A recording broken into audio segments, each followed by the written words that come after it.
Nearly ready. All right, folks, enjoy your pizza. Hello, everybody, and welcome. Today is Monday, January 27th. We are having two special workshops this evening, and we have two special guests with us. At 5 o'clock, which is now, we are doing a workshop on affordable housing with our dear friends from GPCOG. And then at 6 o'clock, we are doing a workshop on tax increment financing, specifically looking at some of the parameters around the potential extension of TIF 1 per the new law. And yeah, I will stop talking, and I would just love to welcome up our friends from GPCOG who have a presentation for us. So yeah, come on up and thank you. Right, thank you, Chair. We're really happy to be here. I'm Christina Egan. I'm the Executive Director of the Greater Portland Council of Governments, and I'm joined by Christian Roadman, who is our content expert today. He is our senior planner, and he'll be giving the majority of the presentation, but I'm here to pop in and also help you with Q&A at the end. We have been asked by the town council and the town manager to talk to you a little bit about some context setting around housing, what's going on at the state level, what's some data that you might want to understand about Cumberland, and then what are some of the services that we can provide to you or that you may want to pursue on your own in order to really dive into housing. I know from talking with many of you that you're very committed to trying to expand housing choice in Maine. We know we all have a really big problem and that cities and towns have a role to play in it. Every city and town has something different to offer, some kind of a different approach, and it has to fit your community as best you can. It's got to be there for the people that need it most. And importantly, it also has to be built in a way that preserves what makes our community so special. The rural feel, the open space, the natural resources that people really want to be able to access. So here's the big context. We'll start at the 20,000 foot level, and then we're going to get really granular through the conversation. So if you don't like 20,000 feet, you can just tune out for a little bit, and then you can listen to Christian as we get to the details. The state did a study to understand how many new housing units do we need by the year 2030 in order to accommodate the people that are here and also the jobs that we think are going to need to be filled within Maine. And so that number is about 84,000, up to 84,000 new units in a short period of time. This was published, just a little over a year ago. We did our own assessment before this came out for all of the communities that include Cumberland and also some of the communities that we serve down in York, and came up with a number of about 24,000. In Cumberland County alone, it's 18,000 according to the state, but we serve a larger area, and so we're trying to look at 24. It's quite a lot of new homes to add, and it can cause a lot of disruption. We know a lot of our cities and towns are quite worried about managing growth and development. But we can't stop the change, we can shape it. So one of the reasons why we wanted to work with you at the town level is to help you shape it so it fits your community. And I think that's all you get from me. I'm gonna turn it over to Christian, and he's gonna go into some real detail here. She'll be back later, don't worry. So again, we're still at the pretty far up level, the 15,000 feet level at this point. And so one of the things that's worth thinking about is zoning and how it shapes communities, both in Cumberland as well as in the region generally. So a worthwhile data point for us is in 2019, GPCOG commissioned a study wherein it essentially looked at the greater Portland region in terms of multifamily housing. What did zoning allow in Portland and the region surrounding Portland? I'm not criticizing Cumberland in any way, shape, or form here because Cumberland wasn't even wasn't included in that study at the time. It was literally just, so you're in the clear for this one. But it essentially found that even in places where multifamily zoning was allowed, communities that explicitly said, yeah, sure, you can build multifamily housing in this zone, that the requirements on that housing, either because of lot sizes that needed to be a very particular size or setbacks that needed to be extremely generous, once you got into the nitty-gritty of how do you actually make a project pencil out, how do you actually develop multifamily housing on these different parcels, that essentially it was banned in about 75, 90% of the areas that it was technically allowed. So it was allowed per zoning, but the requirements were so onerous that it made it functionally impossible. So we just want to always think about that at a regional level as well as a local municipal level. Obviously, you all can shape the zoning within Cumberland. The other true, I think there's two true things that feel irrevocable today. One is that Kansas City will always win in football, which I learned rooting for the other team last night. But also that no matter the project, no matter how good the project is, there will always be some level of opposition to it. That is not to say that that opposition is not valid, is not fair, but there will always be opposition to change and to new projects. And so one of the things that is very, very important is to get in early with community engagement to make sure that critiques are being heard, that valid complaints are being processed and addressed, but also just to know that there will be a difficult uphill road towards any change, towards any development, especially of the larger and more meaningful size. This is, I probably don't have to say it, but this was a proposal in Cape Elizabeth. It required a zoning change. The zoning change was voted down, and it was sort of one more project that didn't get built. Unfortunately, when you take those two inputs, restrictive zoning and sort of opposition to change, we get two predictable results. One is that development goes to areas where the land is either cheaper or the projects do pencil out, or there is less sort of development restriction. And so it's not that the development gets halted, it's that the development tends to go to the fringes. And then we often end up with places that sort of could be anywhere. They don't have the local character that we all care so much about. They're not necessarily conducive to walking, biking, quick trips in your car, sense of community orientation, convenience. It just sort of becomes spread or sprawl. And we get sprawl sort of, as Christina was alluding to, the change happens regardless. It's just in what form does that change take? And so reasonable people can answer that question differently, but we should acknowledge that one of the outcomes of fairly restrictive zoning and regular opposition is sprawl. The second one, and I say this as somebody who was looking for a place to live in the recent past, and it was not easy. I'm sure if you know anybody who's looked for housing in the recent past, they will tell you the same story.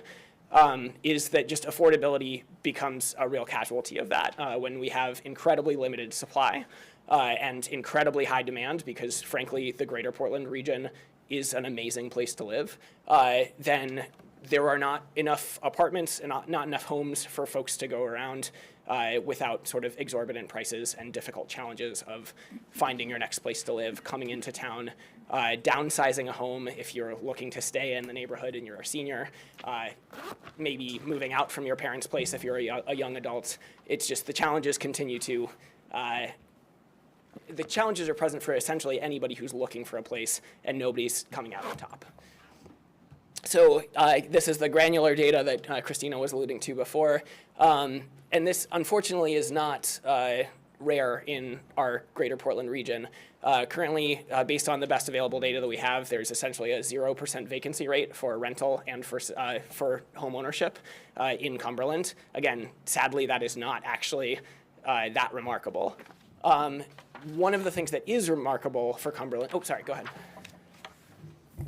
If you could just sort of, I don't know if you have this number, but what sort of healthy rate for ownership and rental that sort of gives the enough wiggle room, but also is not so large that it's signs of a decimating community? Absolutely.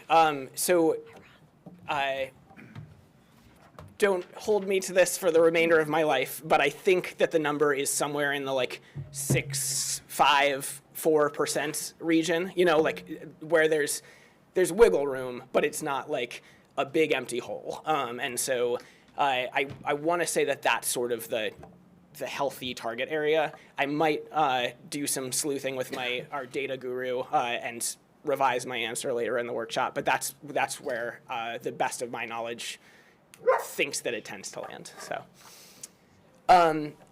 and so again, one of the places that Cumberland does in fact stand out is in terms of cost-burdened rentals. This comes from the American Community Survey. Again, it's the best available data that we have. It's a 5-year survey, and it's really, really great data, but it does always tend to be a small sample size. One of the sort of guiding principles that a lot of folks use for making sure that housing is a healthy part of a person's budget is that it's not more than 30% of their income. In Cumberland for rentals, 72% of renters are expending more than 30% of their income, which means that 72% could be considered cost burdened. Interestingly, the rate for Cumberland County generally, I think, is about 44%, so it's significantly higher in that regard. For the homeownership, it's actually a little lower. I think homeownership rent burden for Cumberland County is 23%, give or take, again, according to the American Community Survey. But in an ideal world, nobody would be rent burdened. Everybody would be dealing with, rents or homeownership costs that are 30% or less of their income, and that is obviously not the case for a lot of us.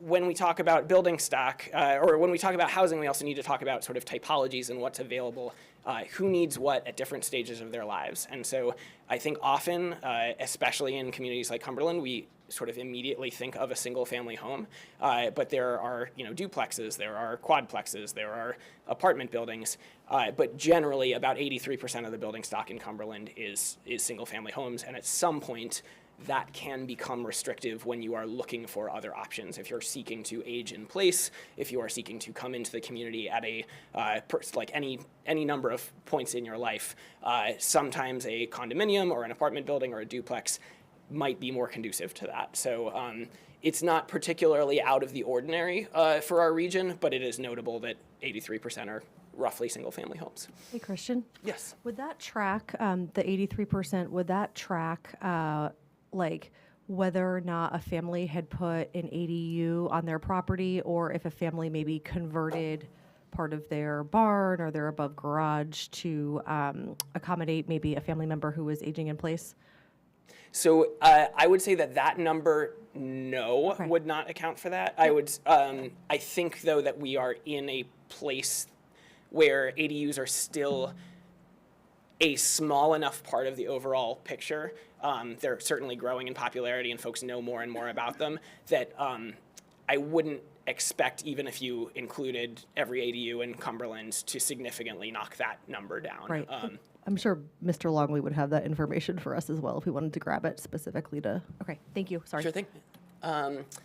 So all of this leads us at GPCOG thinking about the issues regionally outside of one municipality's border, to acknowledge that basically, however you look at it, the status quo is not working.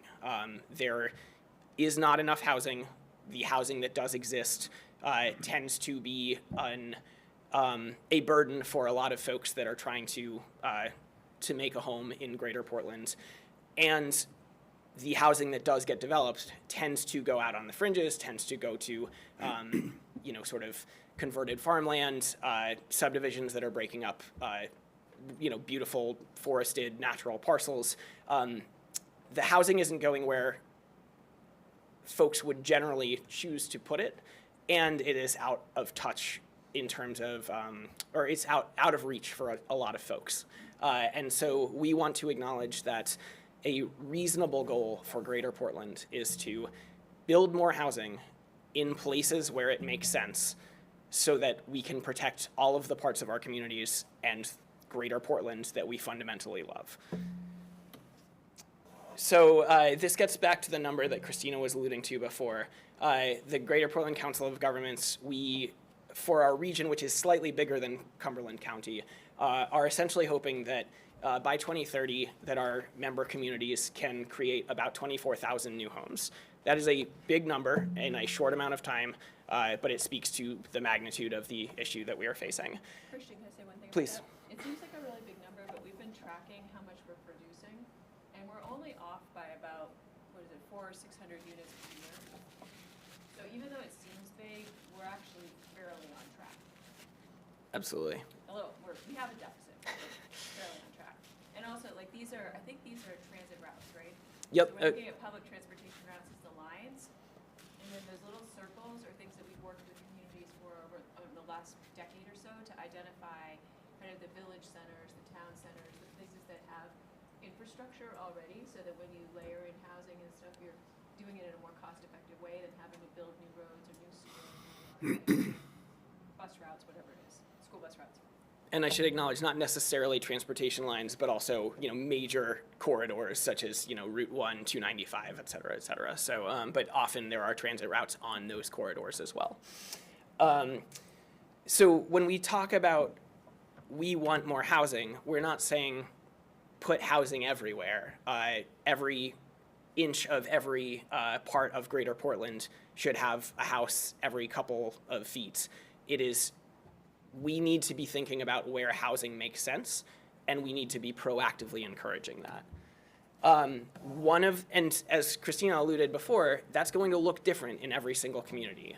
Every single community is going to have an idea of where it is appropriate to grow or to have more housing, or what the level of support from a community might be to get that housing there. So with that in mind, one of the things that we've been working on at GPCOG is a website called Great Maine Neighborhoods, a website and a resource. It's greatmaineneighborhoods.org. You can also just Google Great Maine Neighborhoods and you'll get there. And essentially, it's trying to help folks decide, help folks understand where we're at regionally as well as at a community level, in terms of production of housing, in terms of permitting, in terms of just sort of where we're at, so that we can make meaningful choices about what we'd like to be able to do.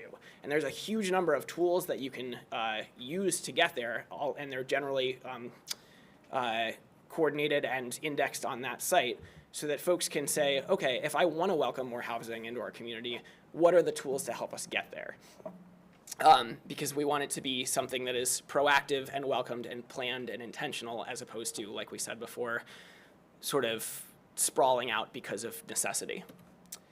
So generally, the types of things that a town can do to encourage housing within its borders could probably be broken down to a couple of buckets. And I know specifically you're going to be talking about TIFs later on, so this ties into that as well. There's policy and zoning changes. Zoning we were talking about before. It can be your setbacks, it can be your minimum lot sizes, it can be is multifamily housing of any kind, whether that's 3 units or 16 units, allowed in different zones. It can be, do you have an inclusionary zoning policy? Do you have a short-term rental restriction? There's a lot of that goes into that one bucket. But zoning is probably the biggest, most impactful one that we like to make sure that everybody's aware of. Then there's explicit town resources in terms of it could be, money. It could be a fund that you are funding, an affordable housing fund or a housing development fund. It could be donating municipal-owned land to a project to help make it pencil out. It's worth acknowledging that in this environment that we have of high demand, low inventory, and also still coming out of sort of pandemic era shocks, development costs a lot right now. It is very, very expensive. And so one of the most meaningful things that a municipality can do is to use its town-owned land to make that barrier to housing creation significantly less. It just takes, $300,000 of development cost right off of the table. So that's sort of the second bucket. And then also TIFs, tax increment financing. I'm not going to get into that right now because you're getting into the weeds about it later on, but that sort of falls into that. And then there's actual proactive development. And that could be building out infrastructure proactively. So, sewer, wastewater, water, saying that we want development to come here. We expect it to be roughly this level of intensity, and so we are going to make sure that our infrastructure can support it. It's another major cost if you have to pull a sewer line or pull a water line, cut up a road, et cetera, et cetera. You can proactively plan for that. There's also sort of no bracket on the other side of that. It could go as far as literally saying, and there are communities that are doing this, I think in Maryland and Georgia, we want to see housing development, and so we are going to develop it ourselves. And so there's a huge wide range of that bucket, but I think it's often worth thinking about, can a municipality be making sure that the infrastructure and the land that would be necessary for housing to happen, is that something that the municipality can help with? And then within that land, does the zoning permit what the municipality wants to see happen? And this is a frustrating point, but it's worth making.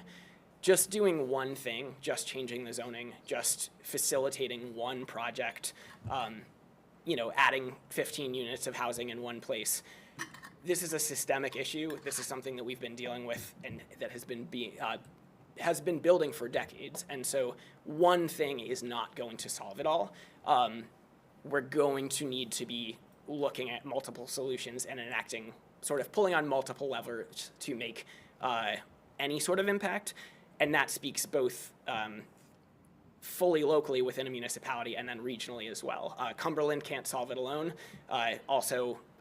No town can solve it alone. It's a broader set of solutions that we're going to need to be working towards. Within that context, there's some interesting recent developments. One of the things that is worth talking about is it became sort of commonly known as LD 2003. That's a weird, wonky name, but essentially it was a state law that mandated that accessory dwelling units, which you were mentioning before, are legal by right wherever there's a single-family home. There's also multi-unit allowances statewide, wherein if you're in a growth area and residential is allowed, that instead of saying, oh, you can only put a single family or a two-family here, you're allowed up to 4 units. So it's still a limited amount of housing, but it's worth acknowledging that even that a community that is intending to pull some of those levers, make some impact, we're no longer alone because there are sort of minimum standards statewide that communities need to meet in order to sort of facilitate housing development. And so now we're moving into explicit services that the Greater Portland Council of Governments is already planning on helping Cumberland with. This isn't something that we're pitching you on. This is something that we're planning on doing this work.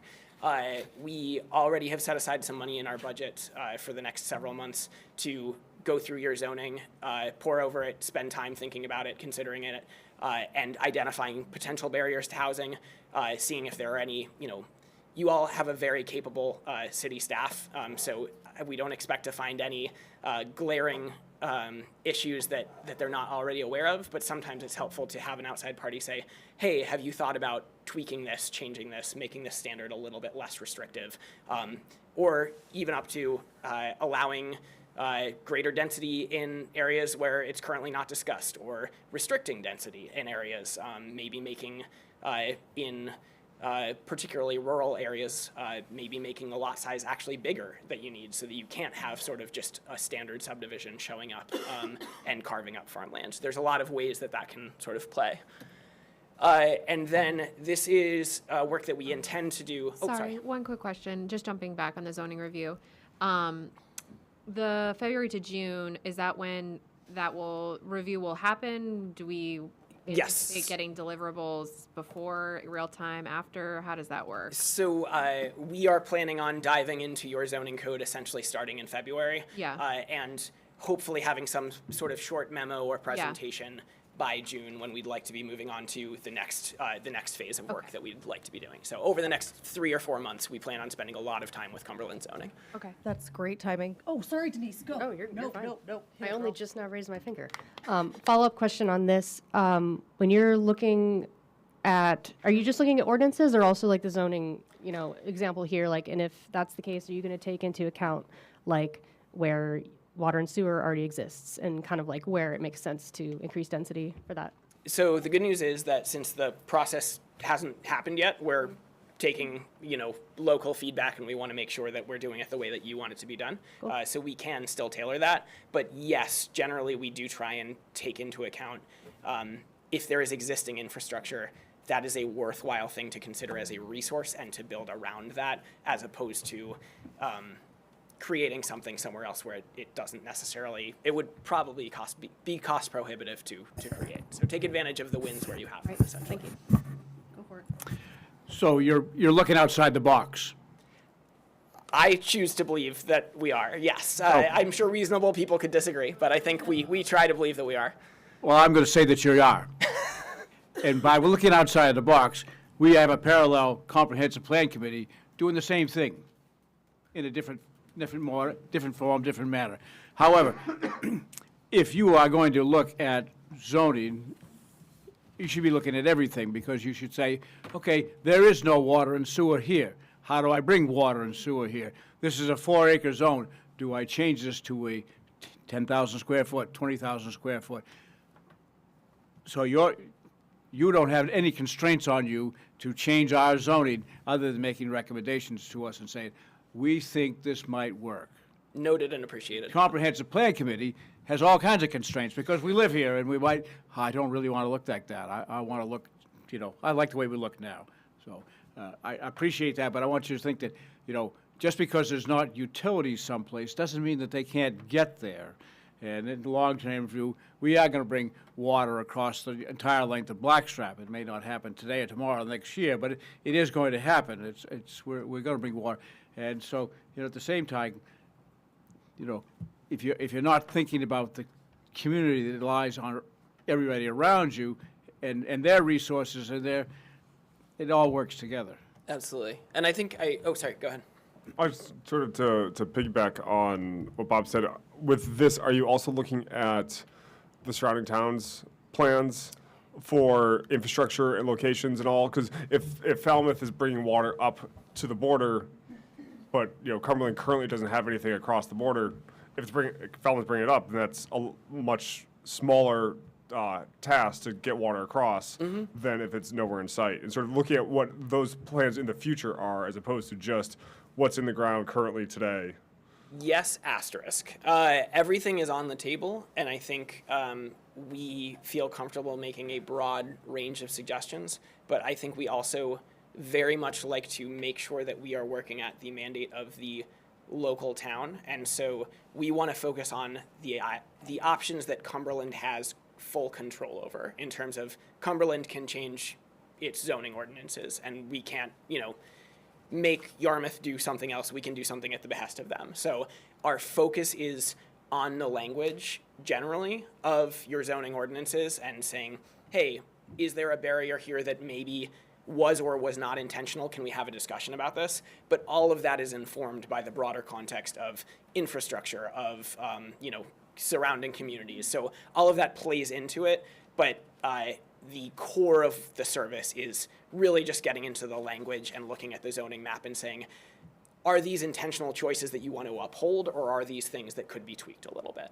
This is also following on, when LD 2003 was passed, Hey, Christina, would you mind just going to the mic just for the folks at home? Sure. Thank you. Yeah, so when LD 2003 was passed and folks started looking at their ordinances, one of the things that's happened all across the state is municipalities were like, oh, now that I've opened this ordinance, I realize it's kind of outdated, right? And I want to look a little bit broader. I need to look at the next set of ordinances. And so that's partly what this is responding to, is making sure that you're up to date and that your ordinances are actually reflecting your intention.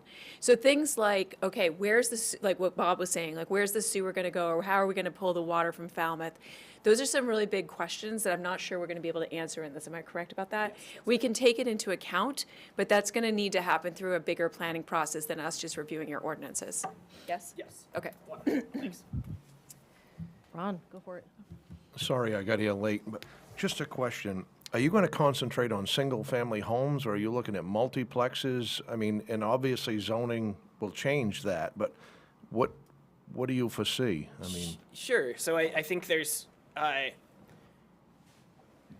single-family homes alone at the scope of the housing deficit that we are in, simply thinking about single-family homes will probably not meet that delta that we're looking at. That being said, single-family homes absolutely have a role to play in meeting that amount that is currently in a deficit. And so for areas where folks might build single-family homes, it is sometimes worth thinking about, are you requiring an unnecessarily large lot? Like, are you saying you need 3 acres when actually a lot of folks would really be happy with way, way, way less than that? Or are you talking about, if the house needs to be set back, a mile down a country road, is that reasonable? So there's tweaks to single-family zoning that can be made that still allows for single-family homes happening all over the place, and that's an important part of the conversation. And Ron, just to kind of, I'm not sure I understand exactly the genesis of your question, but really this is in your hands as the town council. Do you want more multifamily? Do you like the way that the single-family homes are being built in your community? Do you need more diverse housing stock, or are you okay with the pattern of development right now? We're not going to tell you anything about that. I mean, our role is really to help you figure out what's best for your community. So I don't know if that helps answer also. No, I'm just curious. I mean, Yeah. in my mind, affordable and Cumberland don't go together. I mean, and everybody knows that. I mean, Right. for somebody to come in here and buy a 2-acre house lot and build an affordable house is non-existent in this town. But yet you might be able to take a 4-acre lot and put a multiplex on it and house 16 people as opposed to one family. And that's what I'm getting at. I Yeah, mean, and you could find those kinds of opportunities. I mean, we did a study for you when Bill Shane was the town manager. It was a short memo that was looking at your school kids, right? Like, so how many school kids are being generated by new housing? And the surprising thing that we found in that research was that actually the school kids were being generated by the larger homes that were already built and older people who were moving out of those homes. Now, the question is, do the older people have a place to move in Cumberland? Do they need to move out of Cumberland? I know in my town in Freeport, a lot of people are leaving Freeport because there aren't enough smaller units or single-story units for older people to be able to get around once they have a disability or mobility challenges. And so many people are being forced to leave. You might say in Cumberland, when you get more into your housing solutions, oh, we'd like to have something that was in a more walkable area that allows for a community of, say, 16 elderly people to live in the same building. You can define that based on what you see as the needs are for the residents in Cumberland and the people that want to come to Cumberland. thank you. Can I ask just an aside from a professional standpoint? I think one of the challenges I've noticed on my time on the council is data integrity in the sense of, we receive information, right? Say we receive it in June, and then by the time we hit the ground running or have runway to be able to do something, a year has passed, and then people question the integrity of that data. What is your professional assessment on time passed or time, how long is that data good for in your mind? I swear I did not pay you to ask that question. That is such a great question. Thank you so much. I get a gold star. It is worth acknowledging part of this Greater Maine Neighborhoods Initiative and sort of this general housing work that we are trying to do. Yeah. Our colleague, Rick, who is our data manager, Yeah. he is proactively going to or reaching out to communities and saying, I need your building permit data. I need your certificates of occupancy. I need to know how many structures were demolished so that we can actually functionally track where are we as a region in terms of creation of dwelling units and growth of dwelling units. Yeah. And so every set of data is going to have its caveats, and certainly, if you're looking back at a decennial census, or if you're looking back at the American Community Survey, which is essentially the gold standard, but it's got a small, survey size. It takes over 5 years to get to that for a smaller town. There will always be caveats with that data in any way, shape, or form, and so we are literally now trying to go out and proactively get it ourselves so that we have data that we know exactly the provenance of, we know exactly where it's coming from, and we can 100% confidently say, you all are making this many housing units per year, and there's still maybe X, Y, or Z need because it tended to be this housing type and not this housing type. That's a process that we're in progress with, that we are literally reaching out to your town staff to make sure that that's happening in the near future. And I'd also say there's always a data lag. I Yeah. mean, there's no way to get around it. And so we depend a lot on the census data, as Christian said, and that census data, it ggets updated periodically. Yeah. So, I think as decision makers, right, the best thing you can do is make decisions based on the best information that you have at the moment, and often that's older. It took us a while to figure out what was happening with the housing market after the pandemic. Yeah. It just takes a while to get that data. So there's no real easy answer around it except to say we do what we can with what we have at the moment. Okay. Thank you. And so this gets, now moving forward into hopefully June and a year past, we at the request of your staff applied for a Housing Opportunities Program grant from the state to consider municipally owned sites in Cumberland. Think about existing zoning, think about site constraints, are there wetlands, is there infrastructure, what are the sort of various restrictions that could happen, to consider, are there municipal sites that seem extremely promising or extremely challenged, so that you all can make informed decisions about whether or not you might want to facilitate housing on those parcels.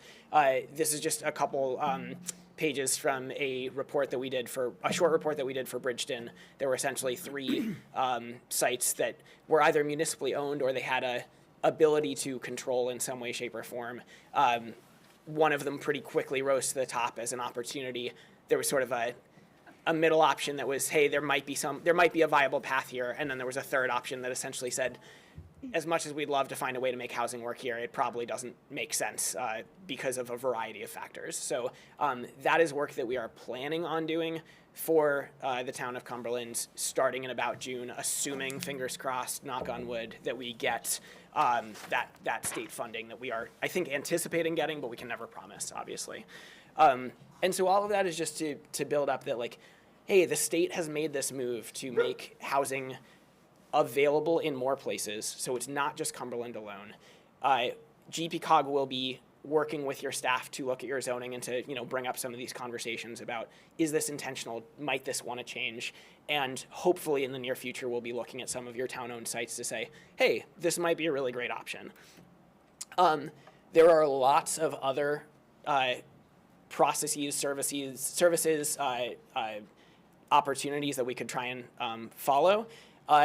Everything from the fiscal impact analysis that Christina was alluding to before. We've done that for several communities where you can really say, okay, like if we build a single family home with 7 bedrooms, what is the tax impact of that or the burden on schools versus multi-family units? And it depending on different towns and different factors, but it's always good to be armed with that data and have that information.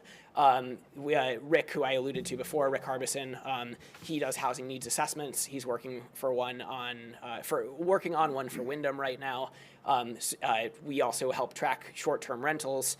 So there's a lot of ways that you could take this thread. But for now, we have a couple that are in the pipeline, and then I'm going to invite Christina back up to close it up because we think that one in particular might be a facilitation of this.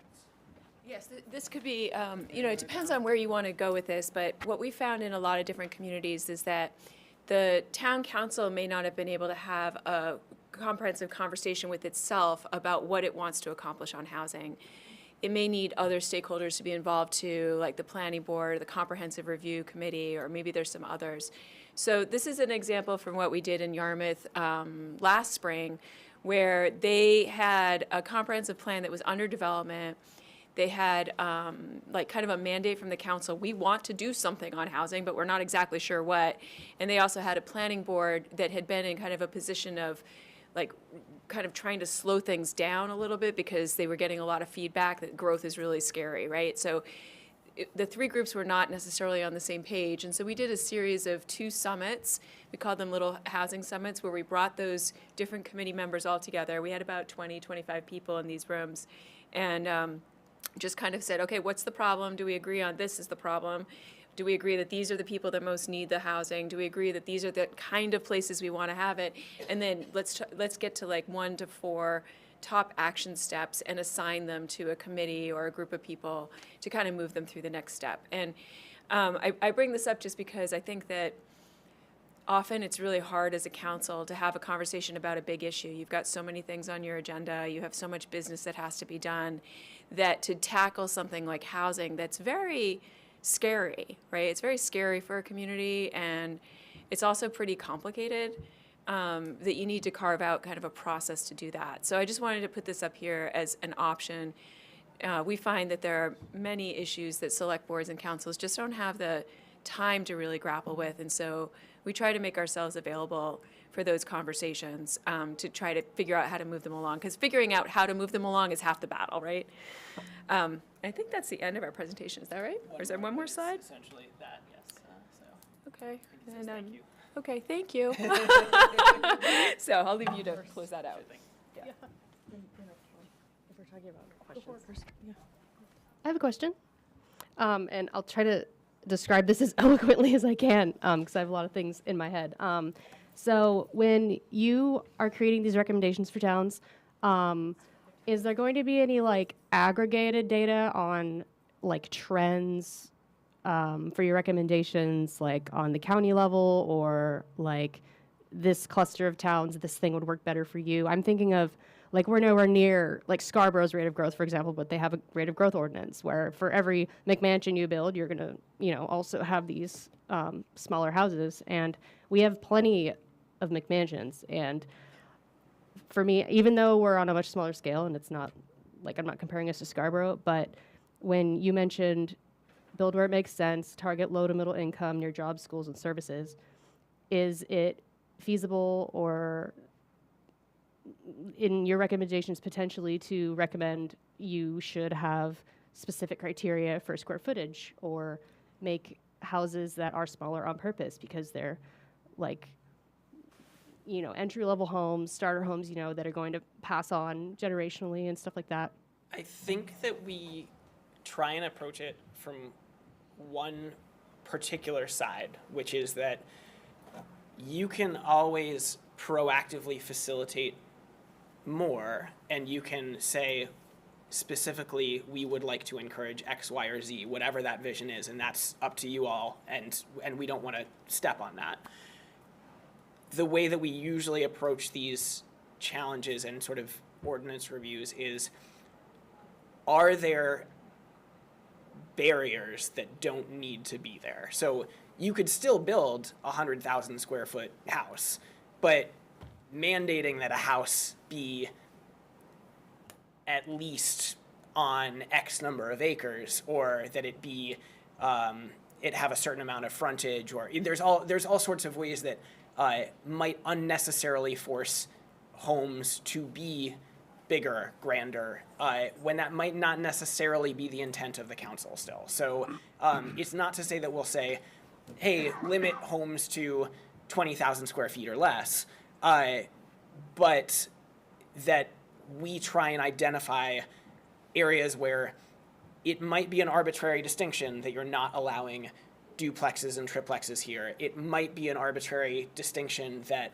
you're saying a lot size needs to be this big or a setback needs to be this big. It's trying to remove barriers as opposed to achieve specific policy goals, if that makes sense. Yeah, thank you. And I'll just add one thing on the data part of your question also, is that the state has asked GPCOG to pilot a data project that Christian was talking about earlier, of counting the number of building permits that each municipality is issuing.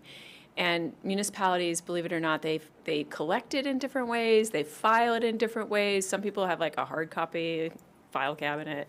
And we don't have a clear sense yet of how to capture affordability information about it, and sometimes even location data is difficult. So there is an overall data standardization and collection issue that's kind of hampering our ability to understand how well everything is moving along collectively.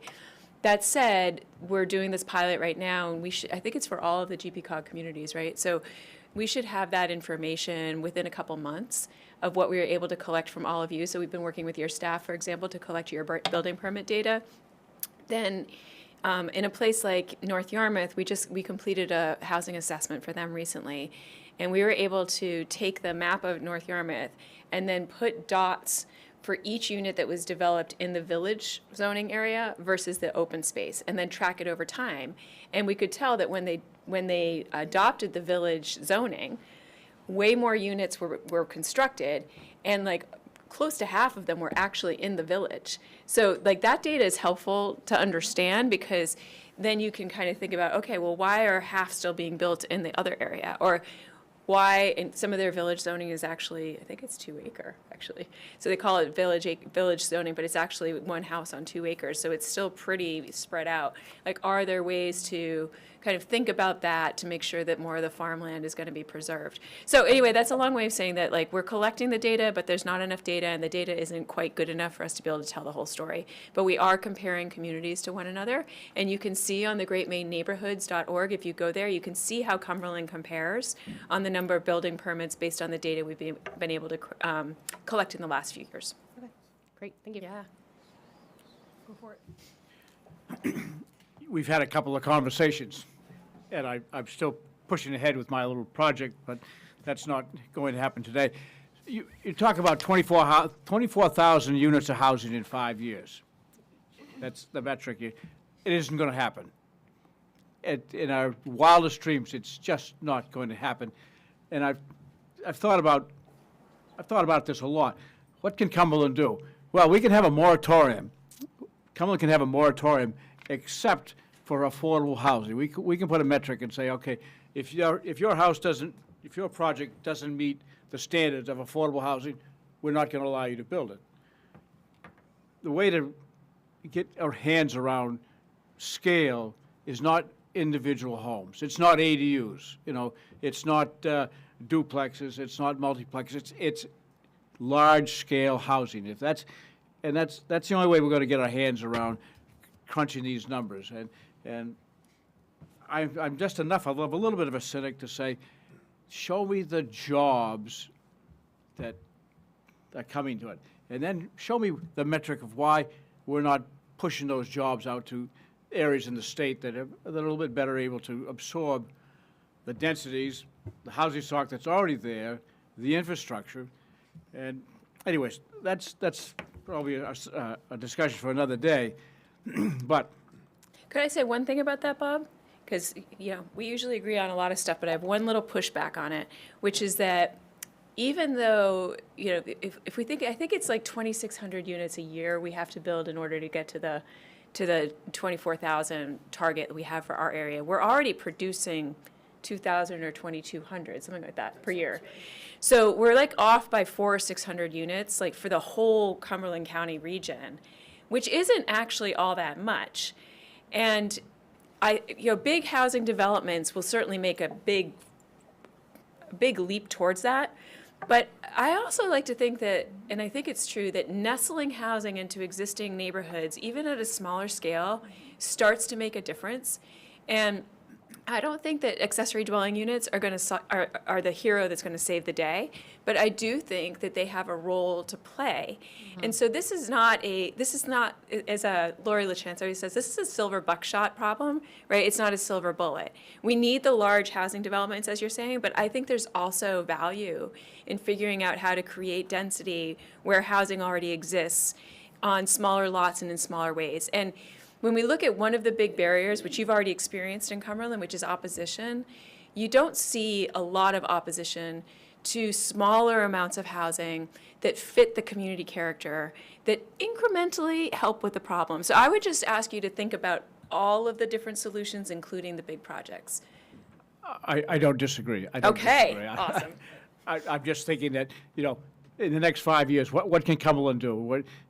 We could probably move one project ahead. We can tinker with the zoning here and there and help people with the ADUs, the multiplex, the duplex. But for us to make a significant step, workforce housing is very important in Cumberland. A diversity in our schools, to see a different economic class of people instead of just people with that live in the McMansions.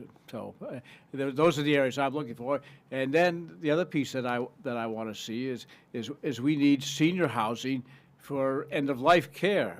We don't need 55 plus. We need that other end. So I think there's lots of opportunities to get there.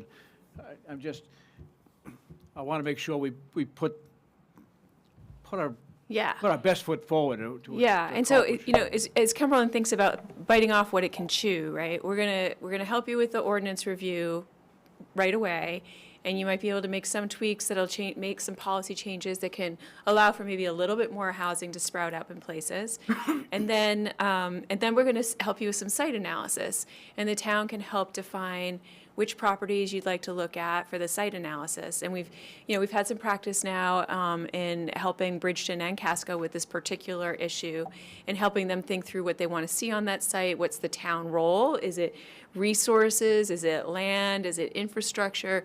Figuring out how much that town site could, or whatever site could really support in terms of its existing zoning, whether there would need to be is there an opportunity to change the zoning in some areas in order to really take advantage of that town-owned asset, or are you pretty good with what it's zoned for right now? So that's what will happen in that June plus timeframe. So we've got those two steps on deck for you.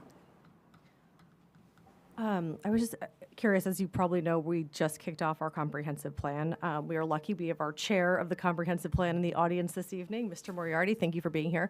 One thing that's really important to me is obviously our affordable housing referendum was unsuccessful last year. And so we know by the numbers, of course, that it failed, right? But I think the reasons, kind of digging into the data as to, why. Was it that particular project? Was it that particular parcel?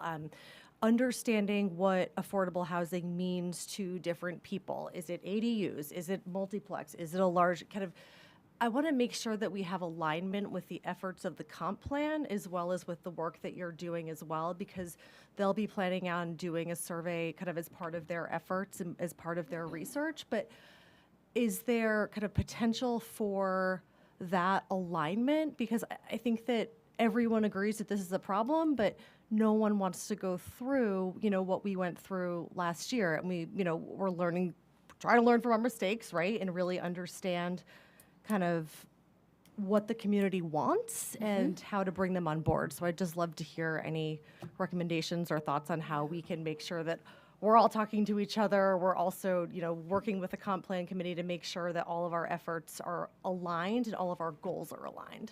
Yeah, I mean, it's such a great point. And it was one of the questions I was going to ask you is how you want our processes to kind of help you with the comp plan. So I think that's an open, two-way street conversation on that. And, we weren't here on the ground watching when that project failed. So I know there's probably 1,000 different postmortems that happened and many different people that believe different reasons for why it happened. Christian made a point in his presentation about the importance of involving the community at the very front end of project development. And I don't know whether that happened or if it happened adequately, but if there are, at that point, you can start to hear what some of the issues are. And the project really should be shaped and modified in order to address the concerns that are legitimate. There are sometimes concerns that are not legitimate that just come from that place of fear. Not that fear isn't legitimate, but sometimes it's we're emotionally driven as human beings about change, right? We're scared of change. So sometimes the reaction is really just about, I don't want any more change in my community. I want it to stay exactly the same. Totally get it. Sometimes there are questions, is this going to add school kids and are we going to have to build another school and is it going to cost me and all the other taxpayers $1 gazillion? So you can answer that with data. Sometimes there are questions like, is this going to cause so much traffic I'm not going to be able to get someplace on time or reliably? We can answer that with data. So, or is this building too big and it's going to look terrible? Maybe that can be answered with some design modifications. So the involvement of the community at the very front end can build support. And as Christian said, there are always going to be some people who will say no matter what. But if you can get people that have legitimate concerns and answer those concerns, you might move them over to the positive side. So that would be our overall advice, is that the comp plan is a wonderful opportunity for really hearing from the community on where it would like to see housing, what's important to it about housing. Is it affordability? Is it design? Is it scale? Is it tax impact? What are the most important things about the housing? And then when it comes to a specific project, really making sure that the town and the developer are working together as best they can in order to engage the public up front and throughout the process. Sorry, Tig, that was very long-winded. It's great. It's a complicated question, right? Go for it. I've just got hopefully one quick question. You might not have the answer to this right now, but of the 24,000 that the projected need in Cumberland County, sort of based on, I don't know if population would be the right way to do it, or town size, but what would Cumberland's sort of goal amount of that be for over the next 5 years? Everything works out perfectly and nothing costs anything to get to that level. So Andrew, I'm just going to throw that question right back at Cumberland, because really it's for you to answer. We can tell you what the region needs to do, and someplace like Portland, Portland has said, we are going to produce a lot of housing. That's come from the council level. They've just changed their zoning, trying to make that happen. Portland will probably produce, a lot of the units that are needed. So then you have to think about, okay, how many do you need in order to accommodate the people who are retiring here, that you need for your workforce, for your municipal staff? I mean, one of the things that one of your neighboring town managers, Nathan Poor, another fabulous person just like Matt, says is like, if there's a flooding of the roads or a culvert bursts and all my emergency workers live far away and they can't get through the flood to help, how are we going to sustain that, right? So you probably want to think about, do you have enough housing? Can your police people, can your EMS, can your fire people, can they afford to live here? So I think that can happen through the comp plan process also, to think about what it is that you want for your town. And then you can set that goal. We are not going to set that goal for you. That's really up for you to figure out. But we're giving you the broad stroke, 24,000 in the whole region. So figure out what your part is and that you feel like you can bite off. Do you hate that answer? I understand that answer. Can I ask one more question for it? Thinking about adding 24,000, over this period of time, I'd be curious, and I'm not sure if this is a question for you, but if there's been, who is employing everyone that's taking these 24,000 housing units? Is there efforts being made to kind of level set the workforce, like job opportunities? Like, is that coming down? Do you mean, are the jobs, Like, are there fewer jobs? Yeah. I mean, I think probably not. I mean, this is kind of based on economic projections. And for any of you who are recruiting, you'll know that you've probably lost good candidates because they look at the housing prices in this area and go, I thought Maine was a lot cheaper, right? So there are a lot of unfilled jobs right now in municipal government, which Matt and I know well, but also in a lot of different sectors. So I think I'm not sure that the job need is coming down. I think we're just experiencing a lot of vacancies. Okay. Understood. Great. Christina and Christian, thank you so Thank much you. for being here. This was wildly informative. Good. Do we have the most updated deck? It is on your desktop right here. If you would like it, I can also send it wherever you Oh, like no, as no, no. well. We'll, I just wanted to make sure that Yeah, we it's could literally post it in and all of that the good corner stuff. right here. That's the one. So. Okay, perfect. Thank you so much. Thank you. Would folks like a quick bio break before? Okay, we're going to take a 3-minute recess before we kick off with TIFF. Refill. Yeah, okay, cool beans. Recess, refill. Refill, recess.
Alyssa's ready to go. Alyssa, you ready to go? Thank you so much for coming here. Welcome to part 2 of this exciting Monday night. This is our second workshop of the evening, on tax increment financing. It is always a pleasure to say hello to our amazing town attorney, A Vision in Magenta. Welcome, Alyssa. Thank you for having me. I did prepare just a reference sheet, which I can also email to the council. I didn't put together a slideshow, but I wanted to talk conceptually about a number of things and take some lead from you all primarily as we do that and really get some feedback. So hopefully this is more of a discussion for you than a presentation, ask some questions and give some feedback. But for a reference, I will hand this to the council and then I can provide copies separately. I got it, listen.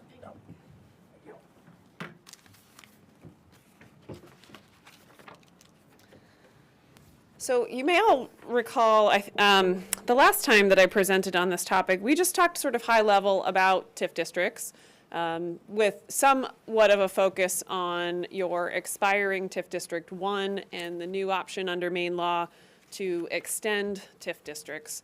So my thought was, and you all can point me in a different direction, that we could do a bit deeper dive on TIF District 1 in particular, and also talk about some of the other districts that are not necessarily expiring, but where you might want to look at some adjustments, the process around that, and then just, you know, the time frame for getting some feedback from you all in terms of direction to start preparing things and then bring you back some drafts. So what you have in front of you is a summary of TIF District 1 in particular. So this district was originally adopted by the town in 1996. And it is set to expire in June of 2027. So this is not necessarily urgent, but this is a really good time to start planning and put some thought into how you'd like to utilize this district going forward, and particularly if you'd like to extend this district.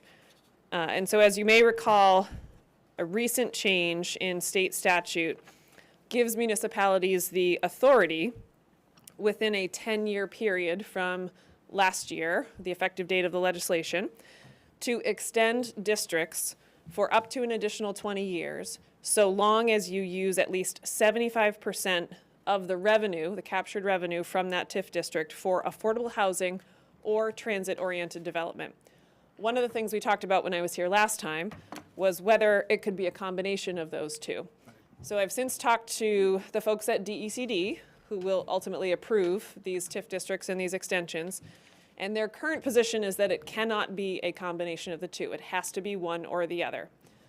In response to that, some of our municipal clients I've worked with to propose legislation to clarify and to allow a combination of the two. So there's a bill that's been submitted to address that. We'll see where that goes, but just something for you to keep on your radar. Currently, if nothing changes, DECD's position is that it has to be one or the other. Hopefully there will be an option to do a combination, because it could be troubling or challenging, I think, for a lot of municipalities around transit in particular to do 75%. There's not too many municipalities that have those kinds of TIF districts. Bob, did you have a question?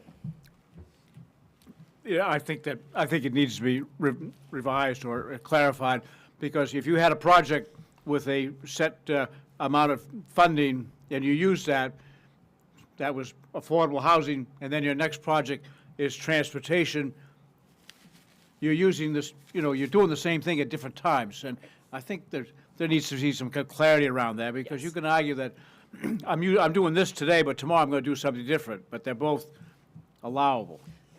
That's right, and I agree with you, and I think that was the original intent of the provisions that were enacted last year, to be honest with you.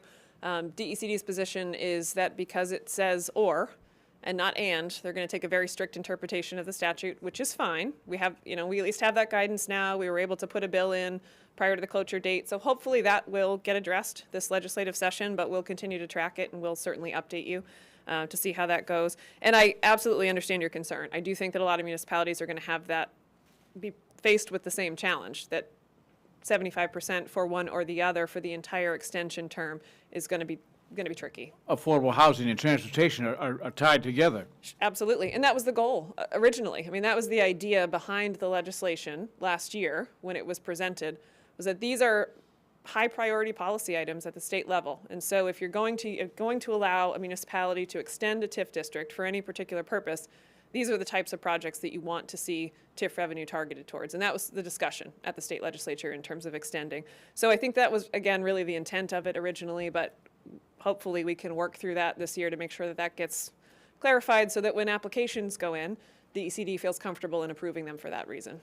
Alyssa, would you be willing to just kind of, it says transit in the statute, right? Yes, So could you yes. talk about the difference between transit and transportation and what that means for us from a planning perspective? Yeah, and there are, and I didn't provide them for you, but I can certainly follow up and send them to you. There are several definitions in the statute of both transit-oriented development corridors, transit facilities, and transit-oriented development areas. And all of those terms get cross-referenced in different ways throughout the statute. What the extension provision references, and this is actually also being addressed in the same bill that I talked about to try to clarify this a little bit further, the extension provision defines transit-oriented development as a type of development that links land use with transit facilities by combining housing with complementary public uses, including jobs, retail, or service establishments that are located in transit-served nodes or corridors. So the first part of that definition is consistent with what the statute has always said about what transit-oriented development is. The trickier part that I think will be more limiting or effectively be more limiting for municipalities is that it says they are located in transit-served nodes or corridors. So a transit-oriented development corridor is a strip of land of any length and up to 500 feet on either side of a roadway, serving as a principal transit route. That was the original intent of these transit-oriented districts, but it is necessarily limiting in terms of how you can use TIF revenue under these extensions for transit-oriented purposes. It has to be in this type of a corridor. So that doesn't mean that that has to be in your district. That means that's where your TIF revenue gets spent. So you would need to identify that type of corridor unless the legislation passes this year, which would allow it to be expanded for other transit-oriented development purposes outside of that type of a narrow corridor. But currently, that's the restriction. Does that answer your question? Or I can talk about that a bit more if you like. Yeah, I think maybe a little bit more, because I think we'd be looking at the types of projects, if I'm understanding this clearly, like bringing maybe the metro rail line or an actual rail line. We're not talking about paving roads or improving sight lines or those types of transportation types of initiatives, correct? Yes, and it is, transit is distinguished from transportation for this particular purpose. So the examples you've just given are great examples of an eligible use of TIF revenue for transit-oriented development. It's really a facility or an area that you utilize or develop to allow people access to transportation other than by means of their own vehicle. So it's really linking them to things like the bus service or the rail service or other carpooling, forms of transportation. A parking lot or a parking garage and a roadway are not going to satisfy transit-oriented development for purposes of a TIF district. It's really geared towards that sort of public transportation or mass transportation type modes. Okay, thanks. Bob? What I really want to achieve is a train station down here with some shops surrounded with it, a daycare center, workforce housing, and the thing all ties together, and it's a great way to use the TIF funds. And we need to be sure that we can combine those efforts to achieve those things. And it's, I think the state is missing, is not understanding the significance there. Sure, and I think all of those are eligible uses of TIF revenue currently. How you would achieve that is really the question in terms of your existing districts and potential extensions. So it may be that under current legislation, it's a combination of things in terms of how you would accomplish something like that. It could be a new district on its own, but you need the value to drive an increment, a tax increment, for that to be to work. It could be that you look at other existing districts that are performing well and generating a lot of TIF revenue, and you amend the eligible uses of that TIF revenue to apply to those types of projects outside of the district. And it could be, again, a combination of an extension of a district that's dedicated towards the transit piece of it, a component of it specifically. So, there are multiple ways to achieve that. And in an example like that, it may be that you need to tackle it from a few different angles, but it's possible. Any other questions before I keep going? I was more so going to make a comment to the council. I think this is, as we move through these discussions at some point in time, I think it would be in our best interest to engage in that goal-setting forum that Christina mentioned, because I think the concern as we start to go down this road, which Christina also brought up as a really important piece of it, is I just don't think as a council and as a community we're aligned. So I think we need to do the work to become aligned, at least as best as possible. And then I think we can really decide or think about what this looks like from a TIF perspective, because I have a lot of reservations about housing right now, because I just hear different things from different people, from different council members, from different community members, and we're gonna be in the same place we were last year if we don't do the work, so. Couldn't agree more. Yeah, I got to second what Billy said. All I've heard is one counselor talk about his dreams and his goals and not our goals. We had a meeting a couple months ago where we all talked about stuff. Only one person got to speak. Tonight we've talked about housing, and the housing referendum didn't get defeated. It got shot down and blazed glory. And tonight our meeting is, to me, in some ways an insult to those 70% of voters. We have to decide as a council, not one counselor, where train station, yeah, we could do a train station, even though they got one in Freeport, they've got one in Brunswick, they've got one in Portland. And I've talked to the head of the trains. He goes, that's 25, 30 years away. He goes, because we have to decide we want another 5-minute stop in a community that's surrounded by train stations. So we've got to decide as a council, not one person, and we've got to maintain that. I couldn't agree more. But we've had goal settings, and nobody has brought anything to the table. And I urge you all to come to the table with some goal settings. We didn't have a chance, Bob. You're the only one who spoke. You took the whole meeting. We didn't have a chance for our goals, Bob. So we've got to, exactly what Bailey said, we've got I to. disagree, but. Let's not move backwards. Let's talk about what we can do to move forwards. And I think that next actionable item is really engaging in that forum where it's not just the council, it's the comp plan, it's other community stakeholders, and let's find a way to move a path forward. It's just, one way or the other, I'm not going to sit here and say, I think leaning toward transit is the best idea, because I do think from a statewide priority, we're looking at housing as what needs help. But I also want to understand how focused and what are we doing to focus on where we are putting that housing, and what does that housing look like? What does the community want? What do we need? I don't want to make quick decisions or give directive without having that kind of pre-established dialogue, so. Oh, go for it. It's going to be a couple minutes. Is that good? Yeah, that's Are we fine. in the discussion phase? Well, or No, because I can wait. can be. Was there anything, Alyssa? Maybe you should ask Alyssa. Yeah.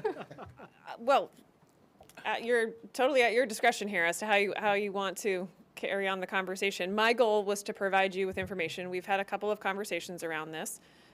This is a bit more detailed than our last few conversations, but really my role is to respond to your feedback and to help guide you through the process. So, the intent for this evening, I think, was to give you some data to inform those conversations so that here's what you have for TIF districts now. Here's what TIF 1 in particular, which is the one that's set to expire the soonest, has in terms of eligible project costs, what you can do if you choose to extend it. And you'll see I'll just point you to this so that you can look at it as you continue to discuss. You'll see on pages 3 and 4 a listing of all eligible project costs under Maine law for TIF districts. What is highlighted in yellow is what TIF District 1 currently authorizes. So this just gives you a snapshot of here's what we can do with this district now. Here's what we could authorize ourselves to do in an expansion if we chose to. But these are all policy decisions of the council. So I think, the goal is for you to have the information you need, to have the conversations you want to have and need to have, and identify whether it's TIF 1 or any of the other 7 TIF districts that you want to utilize in certain ways. And that's absolutely appropriate and necessary to do in the context of comprehensive planning and long-range planning.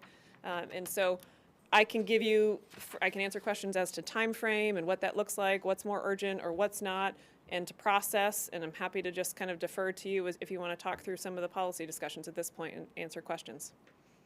Did you have something, Mr. Sturgis? Go for it. If it could, Madam Chair, and I think this may be in line with where Councilor Thorson may be asking, or at least anticipating a question she may ask in the future as well. And Alyssa, if you could talk about the ability to throttle the TIF. Sure. That, that you do not have to capture 100% of the revenue. So there is that ability, even in the restructuring, that, if you do have to set aside 75%, even if you throttled back and went to 50% or found that, and this would be applicable to all TIFs as well, so the amendment may be something to consider for the council, for the others that don't have this option. I think TIF 8 is the one that currently has that, but you could change that amount that's captured by the TIF. So in this case, if you wanted to extend TIF 1, but you were going to set aside 75% of those revenues for that extension, 1 year it could be, you could throttle that back to say 50% or 25% of the revenue is going to be captured, but 75% of that revenue would have to be captured. So I'm not going to do some subjective math, but I'll try. So say you were going to capture at full value $100,000 worth of revenue. But then 1 year you said, okay, well, we're going to only set it at 50%, so we're going to set aside 35,000 of that is going to have to be set aside for affordable housing or transit related expenses, and the remaining 15 of that 50 would go towards, the other allowed uses that you have. But if you could just explain that flexibility, because it's not an all or nothing type of thing. So, and then you could look at that in those years that say, perhaps the school bond comes online 3 years from now, for instance, that you could use some of those revenues to offset that impact. Even if you do extend it, you could offset that impact of the tax rate. And just if Yeah. I'm not providing you your answer, but I just wanted to put some context in there, if that might be helpful to the council to have an understanding as to what the ramifications may be or what flexibility that they may hold. Sure, yeah, absolutely, and it's an important point. As I said a minute ago, the town has 8 TIF districts, and so this conversation isn't limited to just TIF District 1. And to Matt's point, any of these TIF districts, subject to an amendment, and I'll talk through that procedure, the council has discretion as to how much of that TIF revenue you capture each year. So the process to get to that point, and this is part of your planning efforts, is for TIF 8, that has already been built into the development program. The council identified that as a something that they wanted the option to do when that TIF district was adopted and included that. For any of the other 7 districts, if you'd like that option, we would amend the development program and send it to DECD and give you that option. It's a legislative decision that you make locally, subject to DECD approval. As long as it's consistent with the statute, which it is because we've done this in many other districts, then it will be approved. But that gives you the flexibility, as Matt was just outlining, to, on an annual basis, as you're setting your budget and thinking about your goals and priorities, determine how much TIF revenue to capture in any one of these TIF districts. In certain years, you may find that 100% is right, and you've got the projects to spend it on. In other years, you may want to scale that back because it doesn't seem like the appropriate amount to capture. So you can give yourself the flexibility in all 8 TIF districts. You can also consider doing that if you decide to extend TIF District 1. Give yourself the flexibility to capture less than 100%. And as Matt said, your 75% spending requirement is tied to however much you actually capture, not 100% of what you could capture. So there is a degree of flexibility in how you utilize TIF districts. Again, those are all policy decisions for the council, but I think that's really why it's important to look at these comprehensively, to think about how your TIF districts are performing, what value are you capturing in each of them now, what have you already authorized yourselves to spend the TIF revenue on in each of these districts, and what else are you trying to achieve? And is there a way to do that through the use of TIF districts? That's sort of, at least one approach to how you can look at this, but I do think that it's helpful to think about all of the TIF districts and not just one in the context of how you're utilizing TIF revenue generally. Is there a minimum for the flexibility of capture? Is there a minimum that we have to capture at least X percentage no matter what? No. So if in any year you don't want to capture revenue, you don't have to. You can also terminate a district at any time by just taking that action as a council and notifying DECD. So if you've set a district for 30 years, but in 10 years you say, this isn't working, or we don't want to do this, or we've got priorities elsewhere, you have the legislative authority to decide that that district is no longer in effect. So does that extend the TIF district? So if we don't capture revenue for 5 years, it extends it by 5 years? It won't. It won't? No. So your 30-year time period runs from the original designation, regardless of whether you capture the entire time. And the only caveat to that will be this 10-year period to extend for the additional 20 years, but that'll be limited. So for some districts, if you don't get within that window or decide to extend within that window, it's not clear that that will still be an option.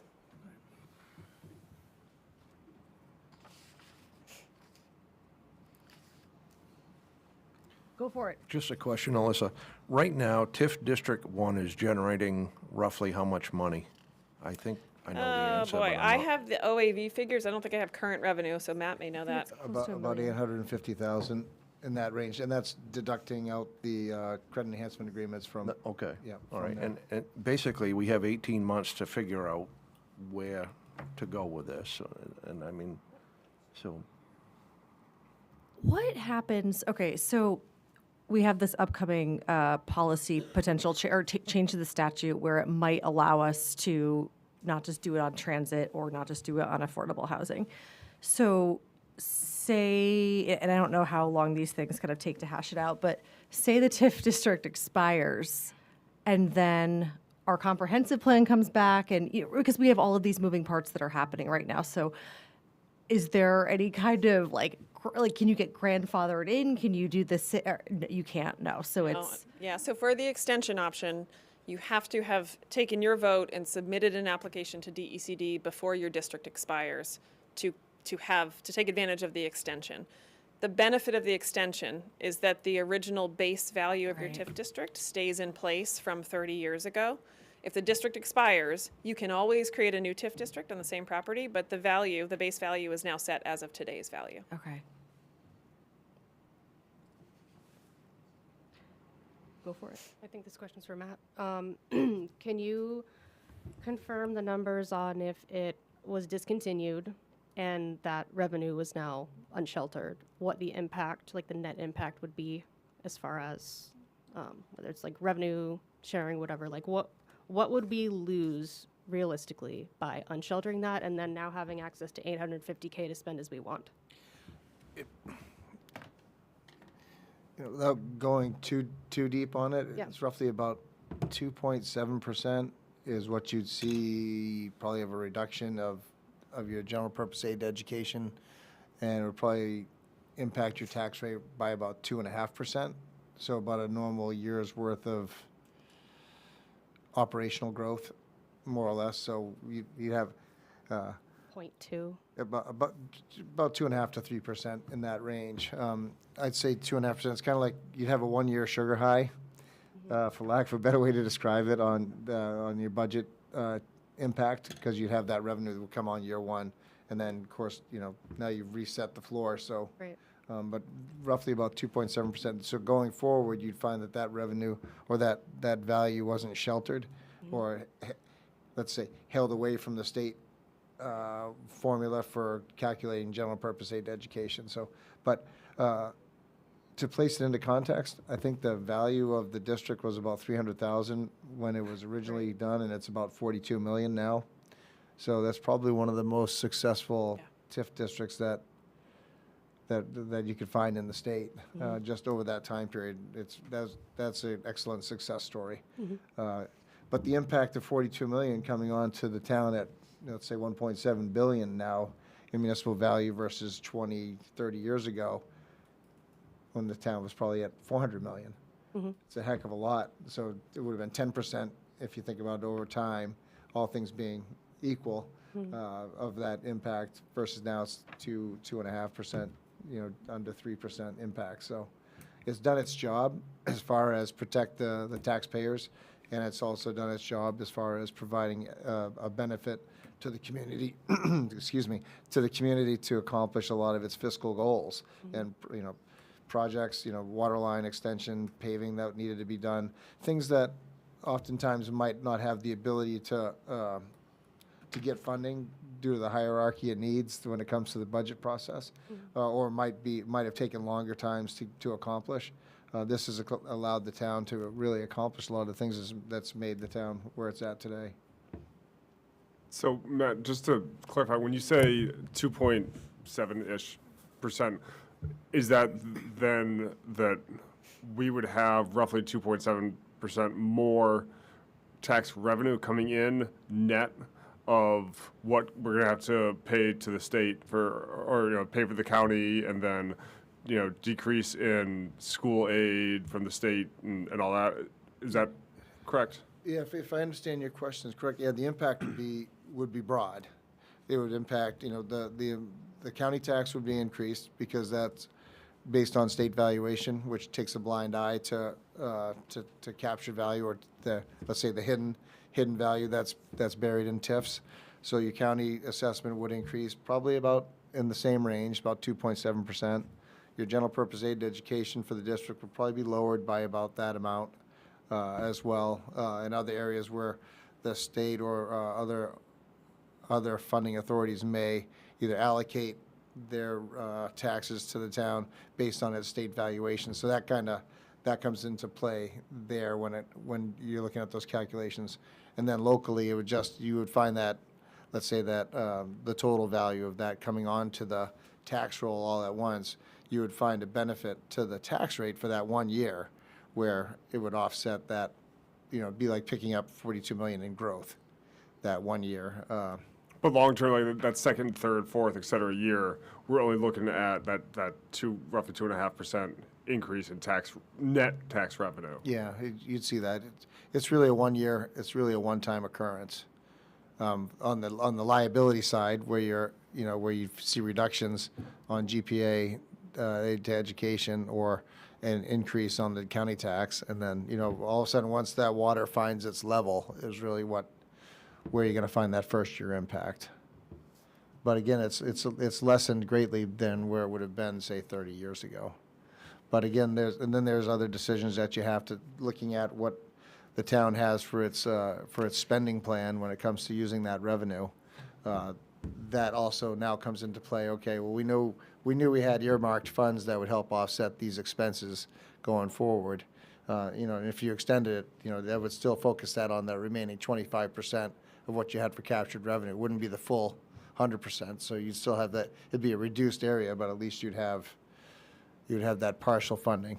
Have we gamed that out of, if we did extend and we're no longer have that 850K, we now have 25% of that to do other stuff that's not either transit or affordable housing, what that would do to the projects that we have planned? It would kick them out an extra 3 years, 10 years. They're just not feasible anymore, or we need to find other funds. Like, have we looked at that sort of scenario? Yeah, yes, because what you're not going to look at, up until now, the planned expenditures for TIF 1 have been tracked towards the end of that 30-year window, because the language of this new statute pretty much happened last year. So the prior planning was at that hard drop point at 2027 for the end of the life of this TIF 1's district. So any planned expenditures of that were within that window.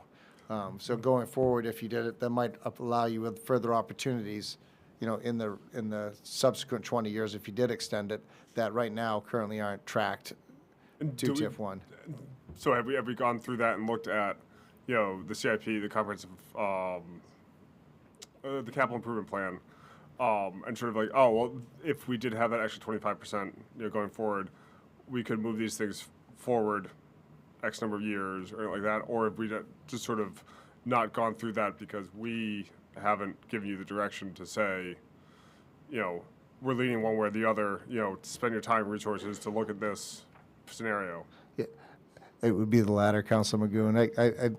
I either personally or professionally, I don't like to spend funds that aren't, that I don't know aren't there, so. Yeah, there haven't been any future planning as far as, anything beyond where we're at, because I think until the council decides that this is the direction that you want to go in, I'd like to stay firmly in back of my skis, I guess. You're in good shape because former councilor Dee Bartolomeo, who is our new finance director, also is a deft hand at understanding the finances and doing some of that long-term planning. So I imagine if there were some exercises that we wanted to understand, Helene could pull that together for us because she's just a whiz with this information, right?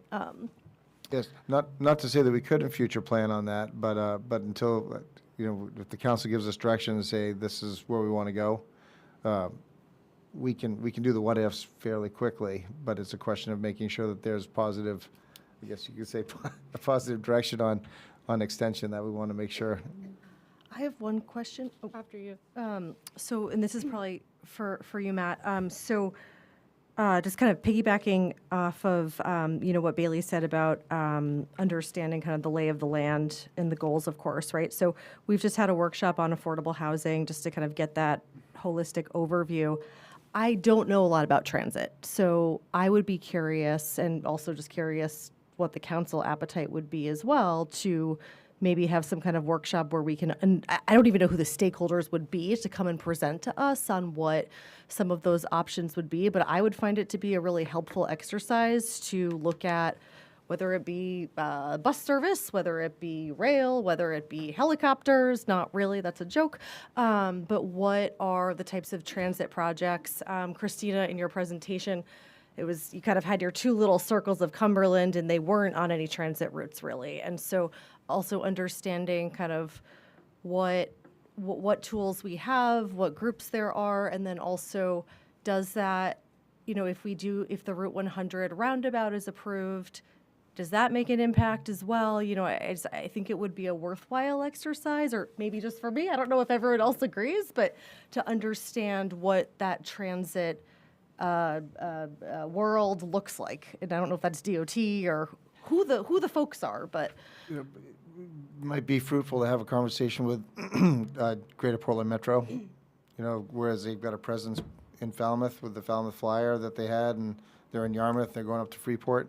That'd be, you'd want to see, one could envision, and this is spitballing more than anything else, but a line coming right up Tuttle Road, right up through Blanchard Road, up to 100, and then right down to West Falmouth to where they have another line, where they run out of the Hannaford's parking lot there. So, but I can't speak for what their future routes are, but they seem to be open for business when there's those conversations. I think Amtrak. I'd love to, Christie, I'd love to hear your options on transit stuff. We voted, Ronnie, maybe 10 years ago on the bus. But the problem, the bus was going to come, make a stop on Route 1, which means people would have to get a ride down there and pick up. And at that time, 10 years ago, it was $75,000 a year commitment. Can't imagine what it is now. So, but if you have different options, we'd love to hear them.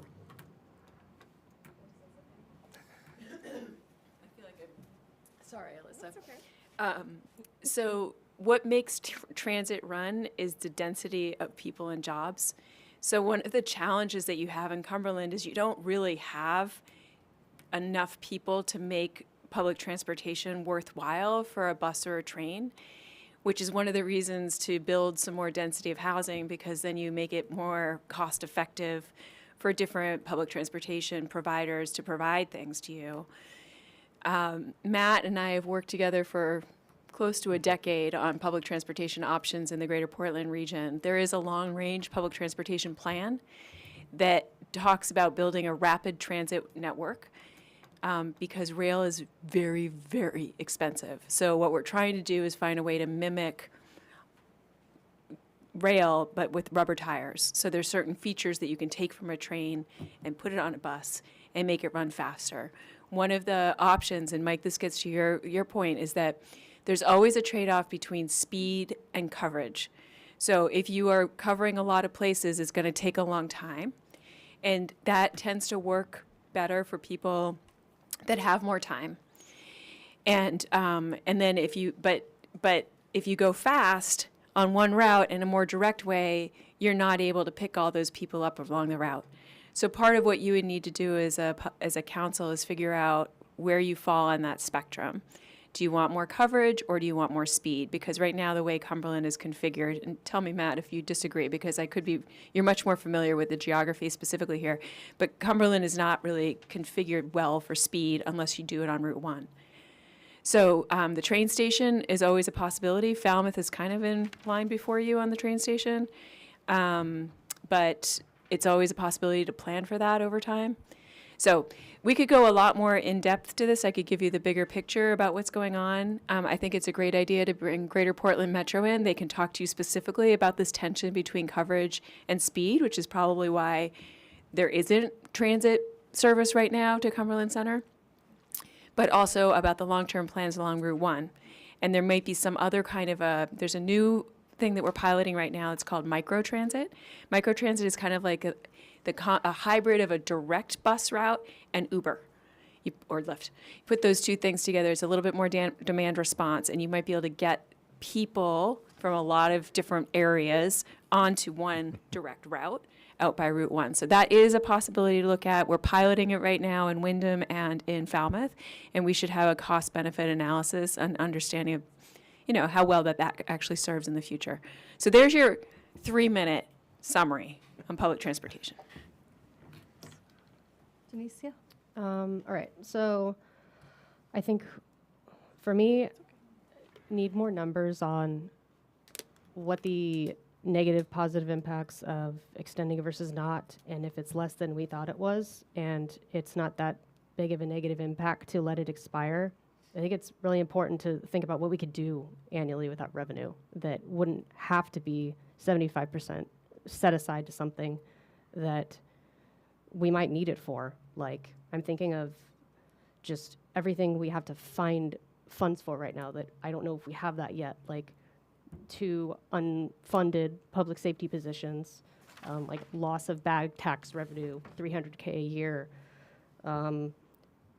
If things become more difficult for the community with the school project and just increases in things in general, and then also with the reval and stuff like that, potentially being able to beef up the senior tax credit if we wanted to do that.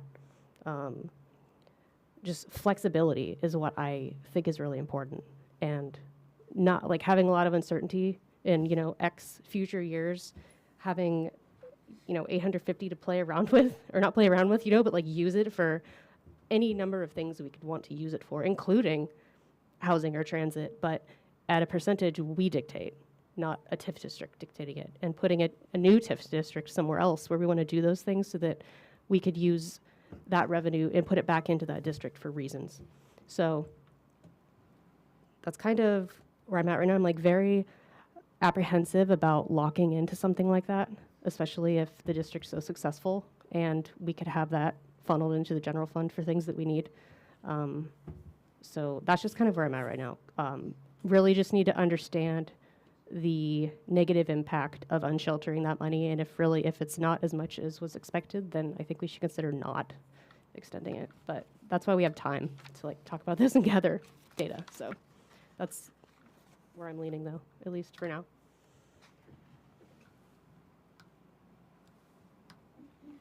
Yeah, Rob.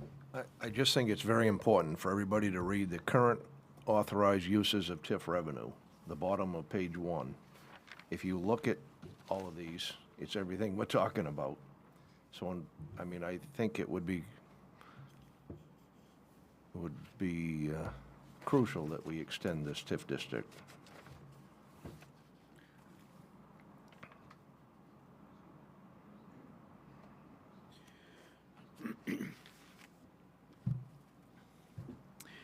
Matt and Bailey and I were at a meeting in North Yarmouth with the school board, superintendent, and the North Yarmouth, and the discussion was centered around equitable fund cost sharing based on enrollment, based on population, and all those things. But one of the things that came out of that is the tremendous aid for education. We are a large receiver of state aid for education.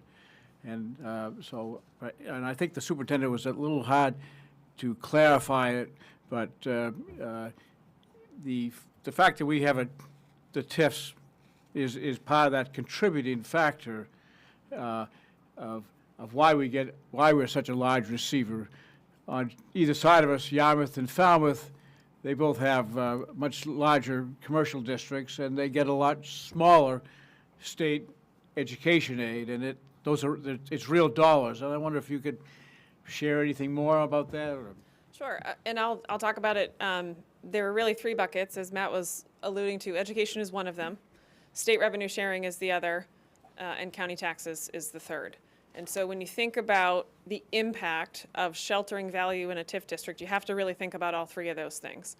When the valuation is sheltered, it has the impact of reducing, or excuse me, when valuation is not sheltered in a TIF district, it has the impact of reducing the aid to education that you receive from the state, because you have higher valuation, taxable valuation in the community, and theoretically can levy taxes to be able to support funding schools.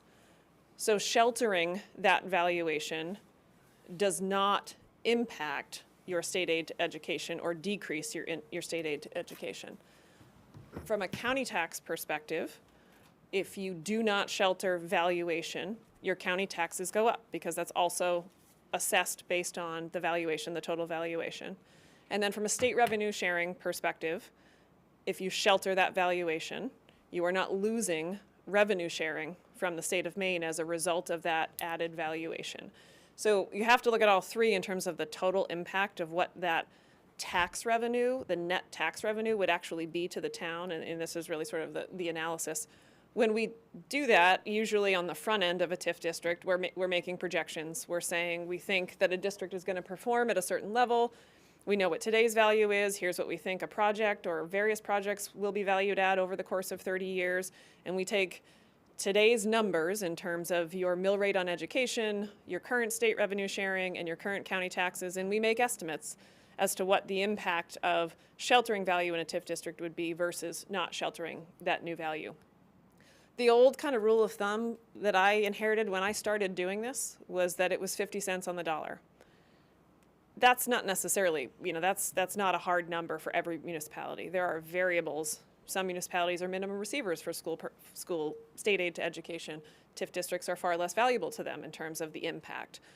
County taxes vary in terms of variation, state revenue sharing changes. So I wouldn't necessarily be married to that number, but just in thinking about if you've got $800,000 worth of revenue and you're thinking about the impacts of those three things, you can think about whether you end up, we can do the analysis obviously, but think about it in terms of, do we end up with half of that as general fund revenue to spend on TIF projects that are not necessarily limited to TIF eligible project costs? It's wide open, but do we have 40% of it or 60% of it? And what, then, and what is that percentage compared to the flexibility that we have to spend it? How do we evaluate and how do we weigh those options? I think that's the analysis for you. It's not necessarily a right or wrong, but it is really a priority, setting exercise in terms of, are there targeted TIF revenue eligible projects that are a priority for us right now? Does it benefit us to shelter the value, take advantage of the sheltering, the impact of sheltering for all the reasons we just talked about, and target it towards these projects? Or do we have other priorities that don't need to be funded from a TIF district, or can't be funded from a TIF district, more importantly, where the impact of not sheltering is worth it to us because that's where we want to target these funds right now? That's how I would approach the analysis, and we can certainly, run projections for you to think about what TIF District 1 looks like, continuing sheltering versus not continuing sheltering, so that you can understand kind of this is what we'd have for general fund revenue, and this is what we would have as TIF revenue, and here's how we know how we can use general fund revenue, and here's how we can use TIF revenue. So we can absolutely do that comparison, but it's really those three things that matter. So state aid to education is a big driver for a lot of communities, but for me it's sort of one of three factors in terms of the overall impact of sheltering value. Thank you. So, who would be responsible for that? Would that be you? You guys? Yeah, I can do that, and I can work with Matt to get current numbers. We can. Yeah, I think that would be super helpful, at least for me, from a data kind of like absorption perspective, to understand like the full scope of the financial impact in all three of those buckets.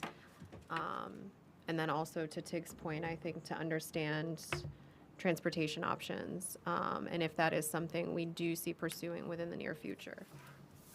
And then maybe on top of that is after, and just also ensuring that we have alignment on goal setting Yeah. with planning board, the council, and the comp plan committee, especially on soliciting community feedback. It's workshops, but so maybe it's like a council consensus type of thing. Is everyone sort of comfortable with those three next steps as an output of this meeting? Yeah, with sort of to Bailey's point about differentiation, I'd also like to see sort of the project priorities that either could be used for TIF money or very much cannot be used for TIF money, and sort of where those have landed and all, so we can see that 5 of our top 6 priorities would be or would not be eligible for this. Additionally, how much each of those would cost, because if they aren't related to transit and or housing, depending on how that goes, would that 25% cover it? Or would we have like a huge shortfall or have to get it from somewhere else or something? I think it would be helpful, just, sorry, I know we're walking in circles here, but to understand also what if you're looking at it from a expiration date and then also a 5-year capital plan, like what are necessity, what is capital, what's in that 5-year scope, what's in that 2-year expiration scope, just to understand like what's coming down the pipeline there. And the school bond. And the school Because bond. I think the throttling is going to give us some, especially with TIF 8, right, could give us some, could be a really good tool for us to weigh or kind of get through the storm of those really, really difficult years, right? And one thing that I think might be helpful too, Mr. Manager, is if you could give us a list of what TIF dollars have been used for improvements over the last few years, Yeah. just to give you an idea how the money was spent. I Yeah. think it'll be overwhelming. Yeah. Yeah. 'Cause I And think which also- TIFs they came from. Yeah. I mean, just for, so we Exactly. know. Yeah, yeah. Yeah, we can do Just, that. a couple of for instances, I mean, so. Sure. Yeah, we can do that. I think to your point, Denise, earlier about the EMT positions, those can be funded out of a TIF district. Not affordable housing or transit, but municipal, those types of jobs. I know, I think we've got some salaries that are partially paid out of TIF districts. So just, yeah, I think that's a great idea, Ron, to get that whole list. I know it's something that I've felt like would be really, really helpful to have that practical element to it, especially as we're going into budget season. Anybody else? Yes. I can't help but see the irony in the conversation about pushing down the tax impact because of the school. This conversation happens here all the time. It doesn't happen across the street. What can we do to lower the impact on the taxpayer? And, it's an admirable conversation that we have here, but the conversation needs to be taken across the street and say, why should we be talking about lowering or trying to control the impact of what you do over there, what we're doing over here? And if we're working together, those conversations need to be conjunctive. We need to have those together. How do they control their spending as much as we control our spending? So I appreciate that thought process, but it needs to be expanded and people need to hear it over there. Are you volunteering? Well, no, we do, we have a meeting with the MSAD and the North Yarmouth Select Board on February 13th, and the theme of the meeting is looking at opportunities for shared services and also cost sharing. So what are the ways that we can be optimizing, talking to each other more? So I think Bob, that's on the docket. So come prepared with ideas on February 13th. But No, I will. that was done very intentionally as we were all going into budget season and wanted to have a more candid and open conversation about how we can collaborate rather than reacting to someone else's budget, right? That makes sense. Okay. Alyssa, thank you so much, unless anyone has any final questions. Thank you so much for being here. We're going to take a quick little recess for bio breaks, and then we'll kick off at 7 o'clock for our meeting. Thank you. Thank you. Good to see you all. You too. So can we turn the heat down now? Yeah, that's fine. Are you too hot now?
Hello, happy Monday. Today is Monday, as I said, January 27th, 2025. We will call the town council meeting to order. Prior to this session, we had a 5 o'clock workshop on affordable housing with great presentations from Christina Egan and Christian from GP Cog, followed by a 6 p.m. workshop on tax increment financing, which was a part 2 and kind of pursuant to looking at whether or not we extend TIF 1 based on a new statute. So yeah, we will get moving. First up is the approval of minutes from the January 13th, 2025 meeting. Move to approve the minutes. Second. All right, there's a motion and a second. Any discussion on the motion? Call for a vote. All those in favor? Unanimous, Brenda. No, I'm abstaining. Oh, you're abstaining. Okay. One abstention. I was absent. You were absent. Okay. That makes sense why you're abstaining. All right, great. Next up is the manager's report. Mr. Sturgis, what have you got for us? Thank you, Madam Chair, and good evening, everyone. I have my manager's report all ready to go. So I'll give you a quick overview of current operations, budget processes, collaborative efforts within the municipality, along with updates on significant projects and community engagement. The budget process. All departments have submitted their first draft budgets to the manager and the finance director. Reviews and editing will take place throughout this month and into early February, and the annual capital planning process is ongoing and integrated with the budget discussions. Budget timeline will be prepared and presented to the council for the February 10th council meeting, so we can start getting some hard dates associated with that. I recently met with town managers of North Yarmouth and Yarmouth to explore opportunities for municipal collaboration. The discussions were productive, focusing on current collaborative efforts and identifying potential areas for improvement and cost savings. Future meetings will include representatives from the town of Falmouth to broaden our collaborative efforts. So we're looking at opportunities where we can find them and not drawing any boundaries, I guess, for a lack of a way to look at that conversation. I've submitted a letter. If you remember at the last meeting, there was discussion about the public forum held relating to Main Street and Tuttle Road and the traffic movements relating to the school project. The next day, as I said, I did submit a letter to the state, Maine Department of Transportation, supporting the school construction project, as well as advocating for maintaining the current configurations on Main Street and Tuttle Road, ensuring no changes, hopefully that could impact the project or residents. Town engineer Chris Boldick and I are meeting with Portland Water District to discuss future expansion of services in Cumberland. This meeting will also cover long-range plans of the district to ensure alignment within our community or with our community needs going forward. Part of that is also looking at their future plans with the expansion of water service in Wyndham that will be coming down, as Councilor Kopp referenced earlier this evening, with the water line coming down Blackstrap Road and improving pressure and volume and service capabilities. Coastal Pines subdivision, if you've seen that at the planning board recently, a pre-construction meeting was held today with the development team for Coastal Pines, which is located off Harris Road. For folks who will see equipment moving there next week, will be the start of that construction. So we just want folks to know that earthwork will begin shortly, and they provided most of everything that we need to get them started. I did have a great meeting last week and an insightful meeting with Mrs. Pam Green and the Friends of the Prince Memorial Library. It's a great group, and their role in supporting the library's functions was highlighted, and including their funding events and volunteering for maintenance of the library gardens. So they're a great group of very motivated folks who provide a great service to the town and a lot of resources for the library to advance their product. And then finally, Councilor Thorson had asked last month about some traffic data relating to specifically to Greeley and Main intersection and Tuttle and Middle Road. And what we found is from within looking at the 3-year data, and I guess in a sense why we're looking at 3 years, because it kind of throws out the anomaly of COVID, which throws all of your traffic numbers off. There were no incidents there in 22 and 23, but 3 accidents there in 24. And then at Tuttle and Middle, there were 5 accidents in 22, 2 in 23, and 5 in 24. So that's from the chiefs and Cumberland PD's data. So, but you had requested it, and I wanted to make sure you got it. Thank you. Timely manner. You're welcome. And that's all I have this evening, Madam Chair, for manager's report. Thank you very much. Matt, nothing on the earthquake of 25? Well, as the song goes, Councilor Eads, I felt the earth move under my feet today, and I thought we were having a problem with the furnace, to be honest. But it was about 10 seconds worth of a problem. Then I realized we don't have a furnace here. We have heat pumps, and so it was quite the lively discussion. And I was just glad that there were no tsunami warnings on Forest Lake, so everything looked okay. But yeah, it was quite a. Took a little while to figure that one out, but. Yep. That's what I have, Madam Chair. Thank you. Awesome sauce. All right, next up is public discussion. Public discussion is for comments on items that are not on the agenda. Comments are limited to 5 minutes per person. Rebuttal comments will be limited to 2 minutes. Public discussion topics may be brought up again under new business for further council discussion. Any folks who want to come up to the podium and chat? Please.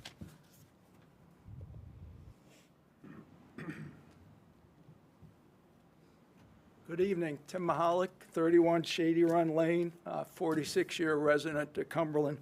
I just wanted to follow up on my email. I caught the end of the explanation in terms of 3 values that they looked at in terms of trying to come up with a cost analysis on retaining the TIF or using the money for general funds. I happened to speak with the lady just before she left about the indirect cost, and she said they don't do that. There are firms that do that.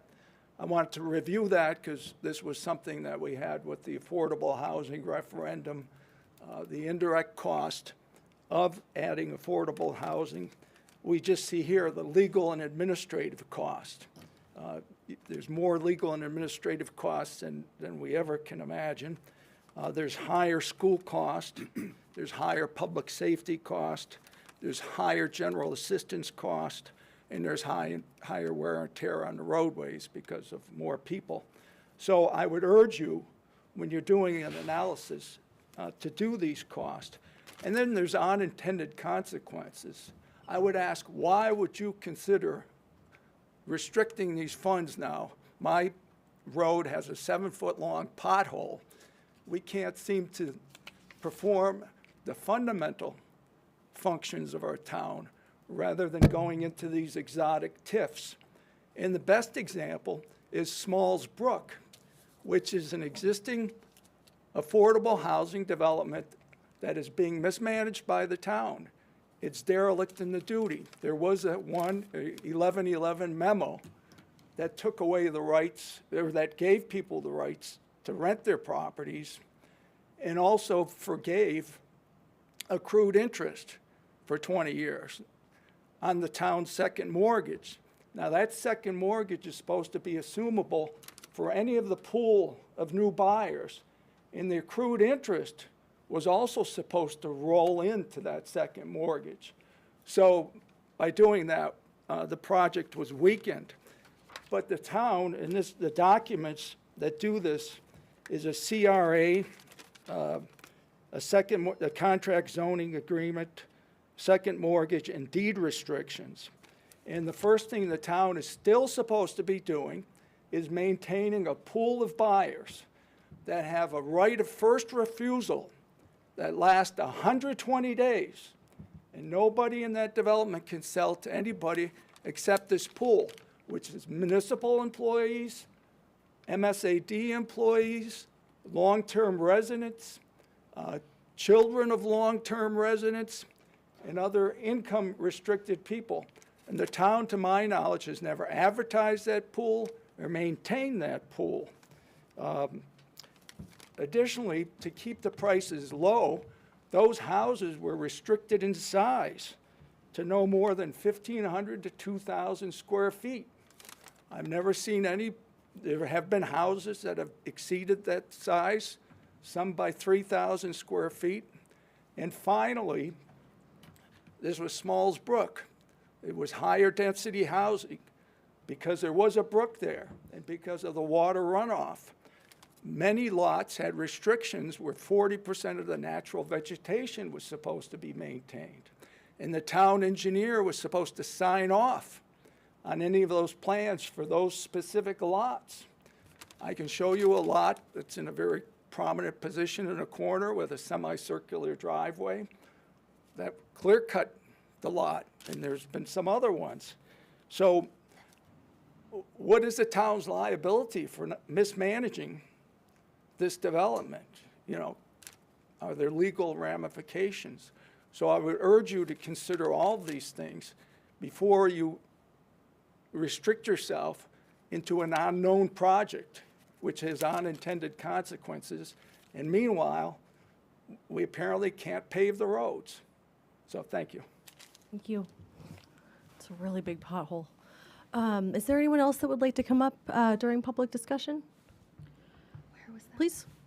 Shady Run Lane. Shady Run Lane. Shady Run Lane, right, Tim? Shady. Yeah, Shady. That's where the pothole is? Yeah. Yes. Yeah. It's off of Greeley Road. Terry Maloney Kelly from West Cumberland. For the public, I was here during the two workshops, which I would really encourage folks to come, because that is honestly the only time I feel I get a sense of where you folks are coming from. Because dialogue that comes during meetings just really doesn't glean too much for a citizen, at least from my perspective. But one of the interesting things that the discussion that by COG and that the town, you know, I was happy to hear as a leadership team that you have come, I think specifically the quote was, we know that we need to become aligned with our community. That really gives me some hope back that I have lost with my community. But a part of the other discussion during this workshop made me realize that as a team, as a leadership team, you folks are not aligned. And how can you be doing the work for our town if you folks aren't aligned with what's going on? It happened to be part of a discussion that this came out about goals and nobody had goals, and that was not true, because as a citizen, I had reached out to the new members of the council because I was interested in what are your goals? We have new folks, we have new leadership. What's happening? And the two workshops that I was able to find for public record, there was not dialogue from anybody but one counselor. So I really need to ask you folks on behalf of the citizens that you need to become aligned as a group. Having items on the agenda that one counselor is pushing is not an aligned group presentation to the citizens. So I just really would like to ask that perhaps you have more time together. I don't know if you ever spend any time together outside of your public meetings, but it might be worthwhile because there is not a sense of unity within the public perception. So the next thing I wanted to ask about is this TIF extension, and it doesn't expire until June of '27. So I guess I'm a little confused about why it's such a hot topic right now, when we have, I'm sure, a lot of other things that probably need attention to. And what, what would be a reasonable time frame? I mean, is this really that important? January of 2025. So, and my other question, of course, the affordable housing, I mean, it's back on the agenda. It was October when it came back onto the agenda after our March referendum.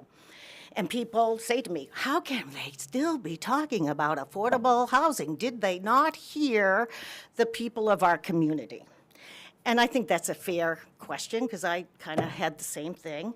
So honestly, I'm thinking, well, what the heck? So I I'm like, okay, well, how does this happen? So I went to, see if I can find it now, but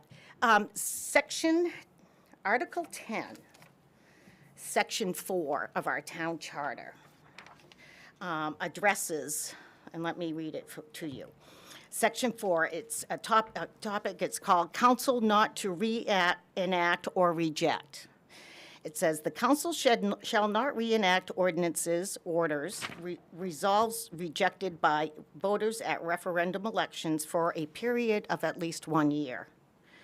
The council shall only modify or abolish ordinances adopted by voters at initiative elections for a period of at least 1 year.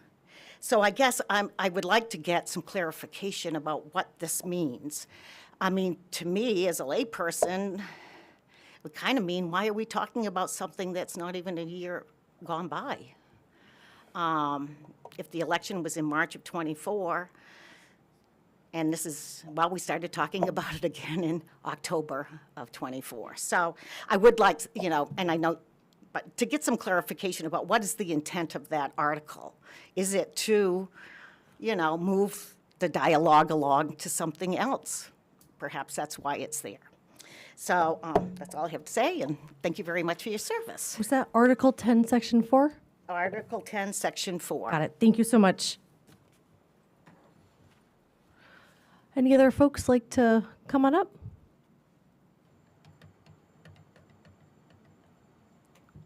Okay, with that, I will close public discussion and we will move on to legislation and policy.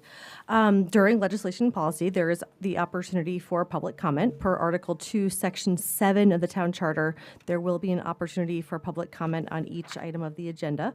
Comments are limited to 5 minutes per person. And first up is 25-006 to appoint Stacy Mazer as Prince Memorial Library Director. I don't think that we could start off legislation and policy with a happier item to have. Certainly a little bit bittersweet. We said goodbye last week to Thomas Bennett, who was our long-term library director and did a fantastic job. And Stacy, different shoes to fill. We are so excited. I'm not sure if I should embarrass you with some of the accomplishments that Mr. Sturgis has put forward, but some of the highlights and kind of heavy hitters. I know folks are really excited about the rollout of Minerva and that transformation, which Stacy kind of oversaw, in addition to also, managing 17 employees and an $823,989 annual budget. Stacy and her team kind of took the long-term planning for the library to kind of a new level with their strategic plan this year. And I hope many folks had the opportunity to do the survey. I know most of the council did, but really kind of understanding what different uses and multifacets the library and the space are being used for. Really having these listening sessions. Stacy and her team are just fantastic, and this is really a special night for us, and continuing to kind of move forward with the library and being just an incredible place, an inclusive place for everyone in our kind of joint communities. So I understand we're not swearing you in, Stacy, but okay. Matt, is there anything that you wanted to mention before I open it up to council discussion? Thank you, Madam Chair, and you did mention my memo and summarize it exceptionally well, so thank you for that.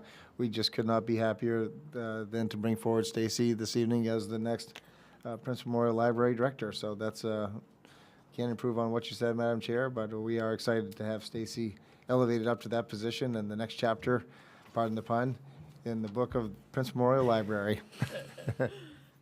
Love it. We do, as I mentioned, have public comment. I know some of Stacy's staff is here. I don't know if they want to come up and brag about her or if Stacy wants to say anything, but if there's anyone from the public that would like to comment, feel free to come on up. Okay, so we're just going to applaud you from here. All right, so I will close public comment on that item. Any council discussion? Yes.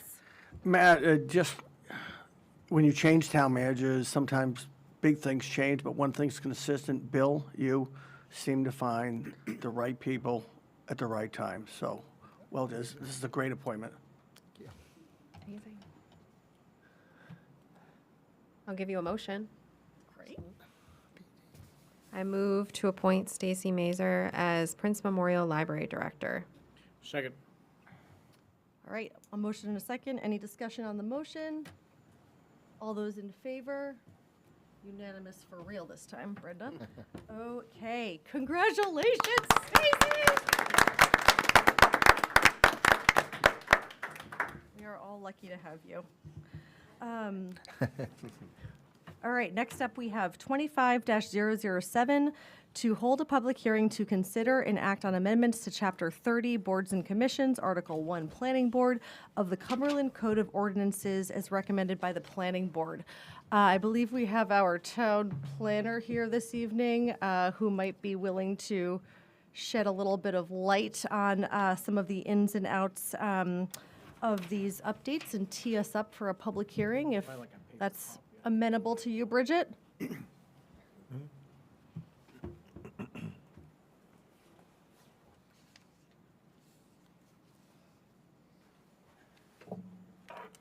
Hi, Bridget Perry, Town Planner. So you saw this, I guess, a month ago initially when it came over to you from the Planning Board. I was looking at ordinances and reading through them, and really there were some things that just didn't make a whole lot of sense based on what we did. So Chapter 30 update is really just that, going through and really aligning the ordinance to what the planning board has been actually doing.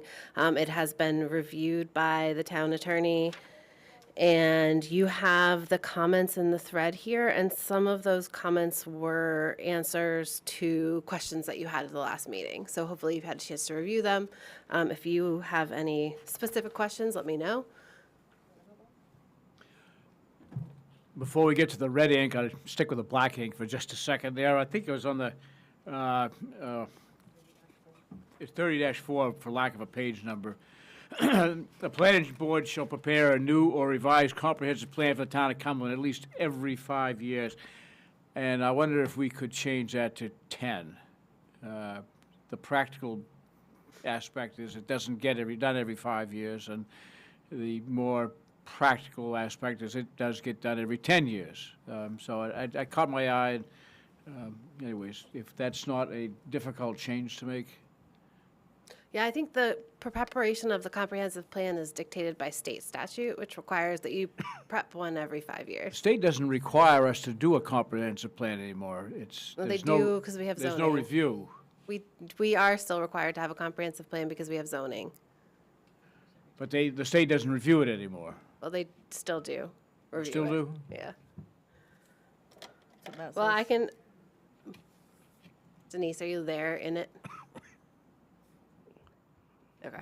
Let me get the actual stuff and not the AI response, because it's probably gonna like give me life-threatening information. I thought it was 10. I thought it was 10 too. Okay. We can change it to 10, or I can research it and change it to the appropriate one. And I'm Because not 2014 aware was that the the state update. still reviewed it. But I think that you have to do it at least every 10 years. You can do it more if you want, but it's kind of intensive. So. And Madam Chair, I think if you wanted to make the motion this evening to change that to 10, or if the council so would desire to do that, I think you're okay doing that, because it's not a. as part of our acceptance motion, we can I think you add could it do as that. a. Yeah, it's under 30-4A, and we could just change that 5 to 10. And I think you'd be fine within your rights, because it's not a dramatic shift of the edits that were taking place. Excuse me.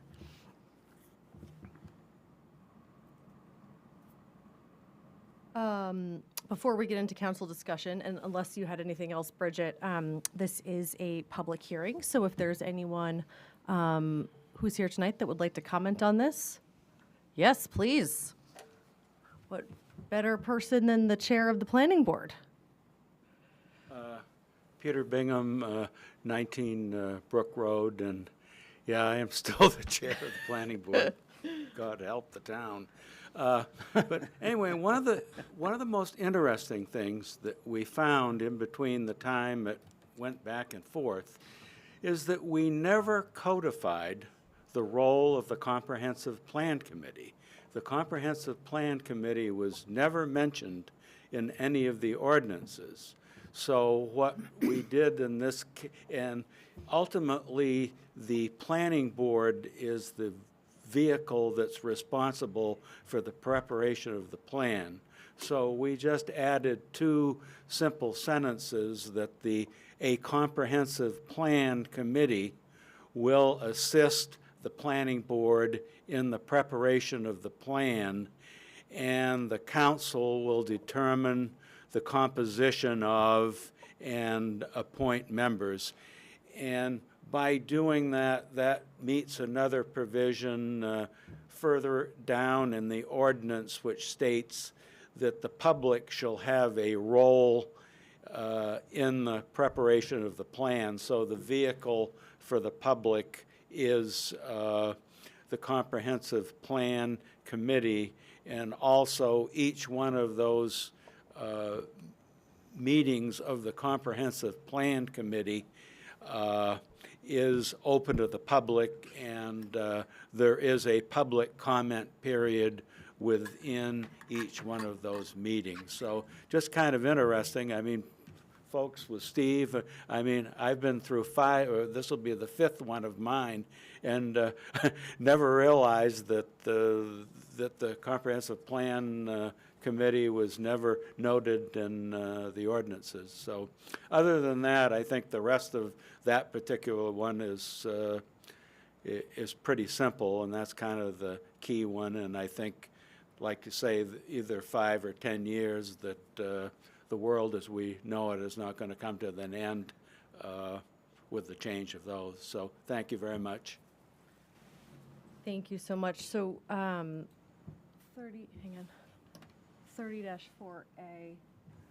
Okay, so that's the only place where it mentions 5, right? Okay, all right. Thank you so much. Anyone else like to comment on this? Yep, please. We've got the chair of the Comprehensive Plan Committee. Thank you, Madam Chair, members of the council. I'm Steve Moriarty, currently serving as chair as of last Thursday of the new Comp Plan Committee. And I just want to echo and support what Peter and Bridget have just said. You are the appointing authority, of course, and you have done that. Your minutes have been approved, and so we're underway. But the scenario is that the committee, through a very public and open process, including formal public hearings, comes to eventually to a final recommendation in the form of a report, which goes first to the planning board, which does its own series of public hearings and its own review, and can modify or change our recommended report as it sees fit.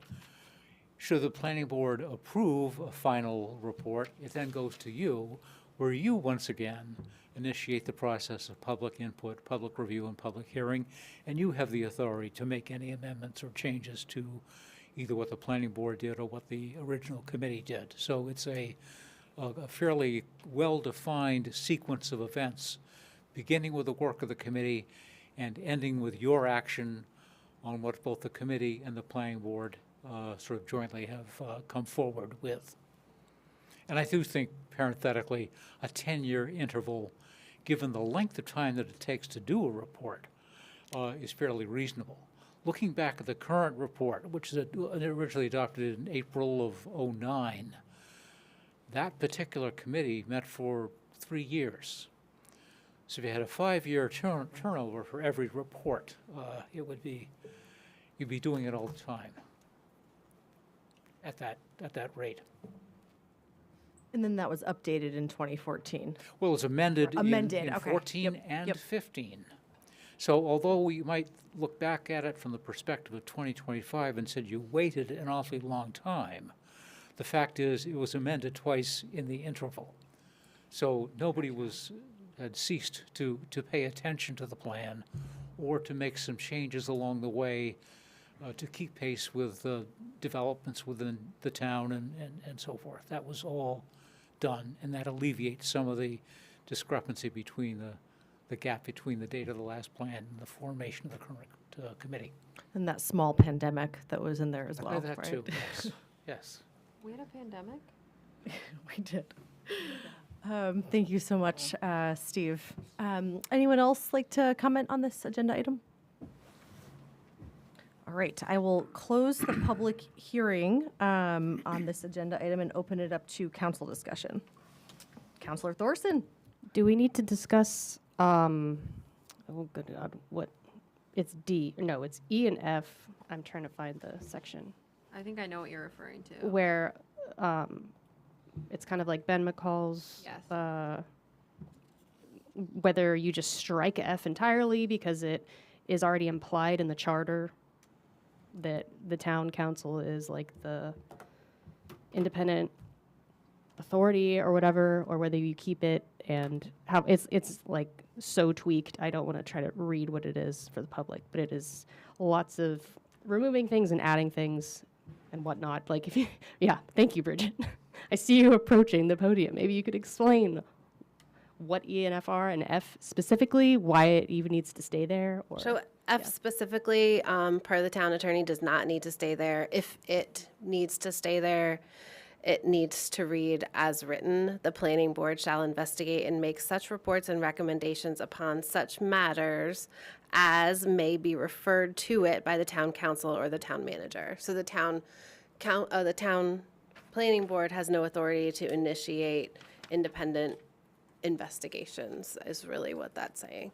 But it doesn't, it can be absent per the town attorney. Strike it from the record if we wanted. Oh my God. And I figured I would let you, I mean, you all can make that decision. The planning board didn't have a recommendation one way or the other. And the attorney's comment is that, Article 2, Section 3G of the charter gives the sole investigative authority to the council. So it's he's basically saying it's reiterating something that's already established. Yeah, and his recommendation was to delete it Right. entirely. Yep. Yeah. Sure. I feel comfortable with our town attorney's opinion, personally. Any other thoughts? Go ahead. So, I'm fine if we switch from for the comp plan, from what it says now, 5 years to 10 years, especially given, Mr. Morari's comments about the previous one, it took 3 years up and running. This one, we're hoping 18 months and all. That said, there's a lot of especially like the census data in the current plan that references the 2000 census, because in, excuse me, in 09, that was the most recent one. That's woefully out of date now. And so I don't know if it would need to be codified in the ordinance or some other way, but to have that information updated every 5 years, because we'll have or something, not the full plan, but there's some data that shouldn't be that hard to gather that would be very useful, I think, to seeing where the town is going, because 10 years is a long time for people to move. It'll be a massive change from the 14 plan, the amendments to 14 to now. And then if you're looking at just the data in there, a lot of the data is from 2000 to now. So that's 25 years of change in data if we're just going off the comp plan.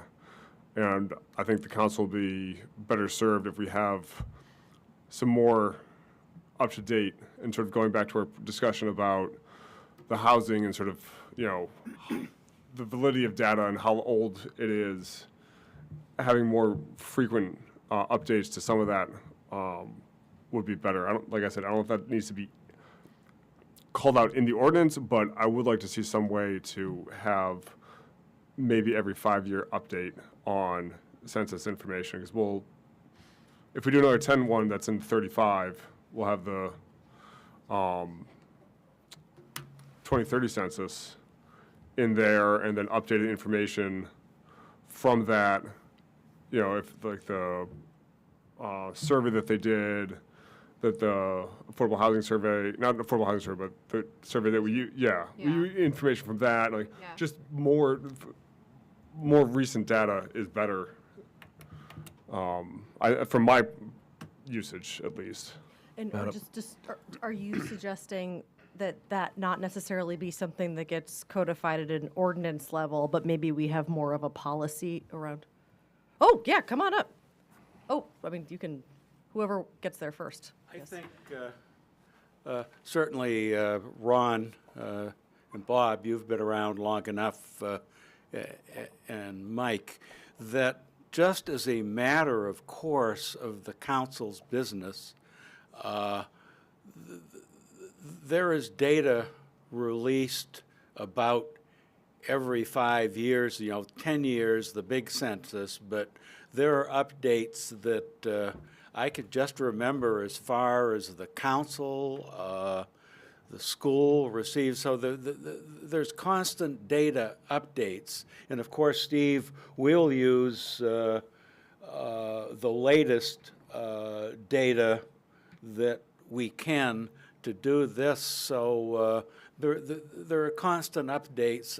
I just don't think it makes a lot of sense to codify it, but that as part of the process, we use the most recent, but also the council over the time between plans receives just a ream of updated statistics, so that you really couldn't make the decisions that you're making on stuff that went back at 2000. If the occasions, like you did with the Affordable Housing Committee, that you got that particular data, the school department is shared, and the town works with the school department. We have the data with housing starts, and so there's enough stuff going on that it's kind of one of those things that I'm not sure I want to see codified. As a matter of fact, we'll use and go back and just generate as much stuff. And yeah, we'll use, as Tig was sent us the survey that was done comparing what was going on to 2009, but that was kind of more of a benchmark of where did we come from 2009? What did we? What were the situations that happened then? Why did we do it? What were the circumstances? And as we've gone through and made course corrections all the way through, that we use that data. So I think we're okay with non-codification, but you're still the ones that have the ultimate responsibility of doing the final thing on the ordinance. So you're, at the end of the day, you're welcome to do as you see fit, but that would be my recommendation, that sleeping dogs, I guess that one is gone, but just let sleeping dogs lie on that one. Well, I think like I said, I don't know if we need to codify, but having some way for us, but then also the public, because the information, we might get the information, but as I'm learning, more and more, actually sitting on this side of the dais, trying to find that information sometimes, and I know Councilor Thorson has experienced this probably much more than I have. Sifting through minutes to try to find that little nugget, it's really difficult to get the most updated information. And the comp plan is the most obvious place where a member of the public is like, all right, well, what's Cumberland planning to do? Well, there's a comp plan, there's the information. And maybe it's where we have, instead of the comp plan being a PDF, it's more of a website with links, and we can easily update that information or update the links to more current information than having a full-on comp plan every 5 years, but some way that we can easily have that data accessible and easily findable by us, but also by the public, who's not getting the individual emails from the town manager of like, all right, on this topic, here's the latest, data that you need, and then trying to search through the town's website to find it.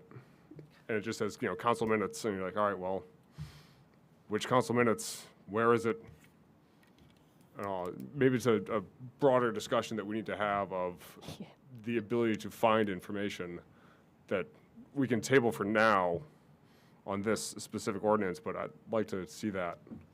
Yeah, I think it's a really great point, because even just over the course of tonight, starting with the affordable housing, Christina had mentioned a memo from 2019. I remember that memo, right? And then we did, there was also the affordable housing survey that we had done by that firm in Massachusetts last year. I think so maybe finding a part of the website, and we can chat with Whitney about her thoughts on how to kind of just, maybe we just have a whole area about completed surveys that, or it just includes those data sets or past pieces of information, because I think that we just want to continue to be able to grab that when we need it, and it's not maybe just like a little repository or a knowledge center.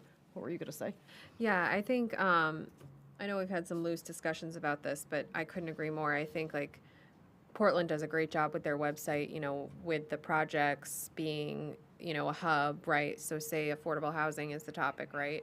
And then in there it has like all the minutes tied back and a project timeline of what's happening. And so I think it's really important as we move, technology is obviously continuing to evolve, but it is super important to be able to point back. And if we're having a challenging time, you have to think that residents are having an even more challenging time, because we have access to resources and we can ask Brenda or Whitney the questions. So like, what can we do to make it more conducive? To your point, I'm not sure that this is the forum for that, but I think you're right that it needs to happen. Too much data will drive you mad, I think, too. Okay, I'll get out of here, and we'll see you later. No. I appreciate that thinking, Andrew. It's good, but I also worry about how much of that you can absorb. The last comp plan took 2 years to complete, and then there was another year and a half of writing those changes into the ordinance. So you chewed up 3.5 years just completing that document of the comp plan into workable ordinances. Bet you could have done it faster if you had access to the information. That's what the search function's You for. saying AI will help us write the... It helps with outlines and summaries, that's for dang sure. Use the tools. Use the tools. Use the tools, Bob. Just saying. Embrace it. Still have a hammer in my toolbox. I know.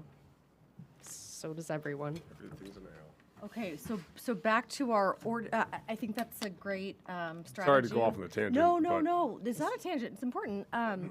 I think that we could reconvene. We used to have a communication committee. I think it was during COVID. I'm not sure if it fell apart or it just kind of became obsolete. Ron, Bob, Mike, do you know? I want to be on that committee. Do you remember? Oh, okay. Whitney's looking at me. Whitney's glaring at me. I stepped off the council. Maybe we'll revisit our communication strategy, which I think there's general consensus. This is a very, very, very, very important thing to be talking through. But back to the matter at hand, which is this ordinance. Sure. Come on up, Steve. I have shoulder pain. That's not Sorry to good. hear All right, that. listen, I think you're making this a bit difficult than it needs to be. First of all, you have total discretion to commission a new comp plan anytime you want and as often as you want. All I think that this language says that it has to be no longer than 10 years of an interval. But you can do it more frequently should you choose. You have, again, no limit on your discretion. Secondly, I've just confirmed with Bridget, although we do get the full data input from the decennial census required by the Constitution, that data is updated by that department. And we have data from the Census Department as recently as 2023 available to us. And that's posted and it comes in and it's almost a constant flow. Another point is that you can generate your own data if you choose, and in particular if you choose to pay for it. As an illustration, the 2015 amendments were partly the result of a public opinion survey that council commissioned in September of 2014. Something it has the right to do at any time, just a matter of paying the consultant to do it and analyze the results. And recall that as recently as 3 years ago, and I realize the composition has changed somewhat, you did in fact commission yet another public survey, well within your discretion. And to make sure, I assumed that the sky hadn't fallen since the last such survey, and that the council and the town government was on track and consistent and behaving consistently with the goals of the comp plan as it had been amended. So you can generate data, you can take advantage of the data that's constantly coming out from a whole variety of sources, but I wouldn't be too concerned about an insufficiency or a lack of data. It's really there. Thank you. Tracking it down sometimes, right? Okay. Any other council discussion on the, yeah, one. please.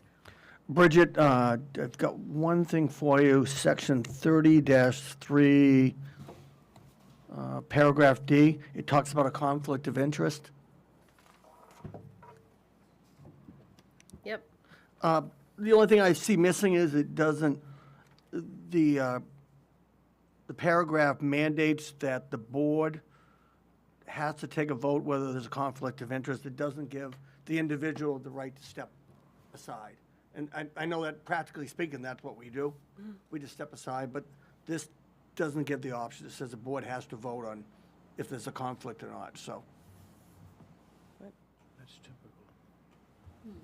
So our general practice is the individual discloses and then the board votes. Is that? No, I mean, we've had many conflicts of interest over the years, and here it just, hey, I've got a conflict, I'm gonna step down, even to the point of stepping off the dais.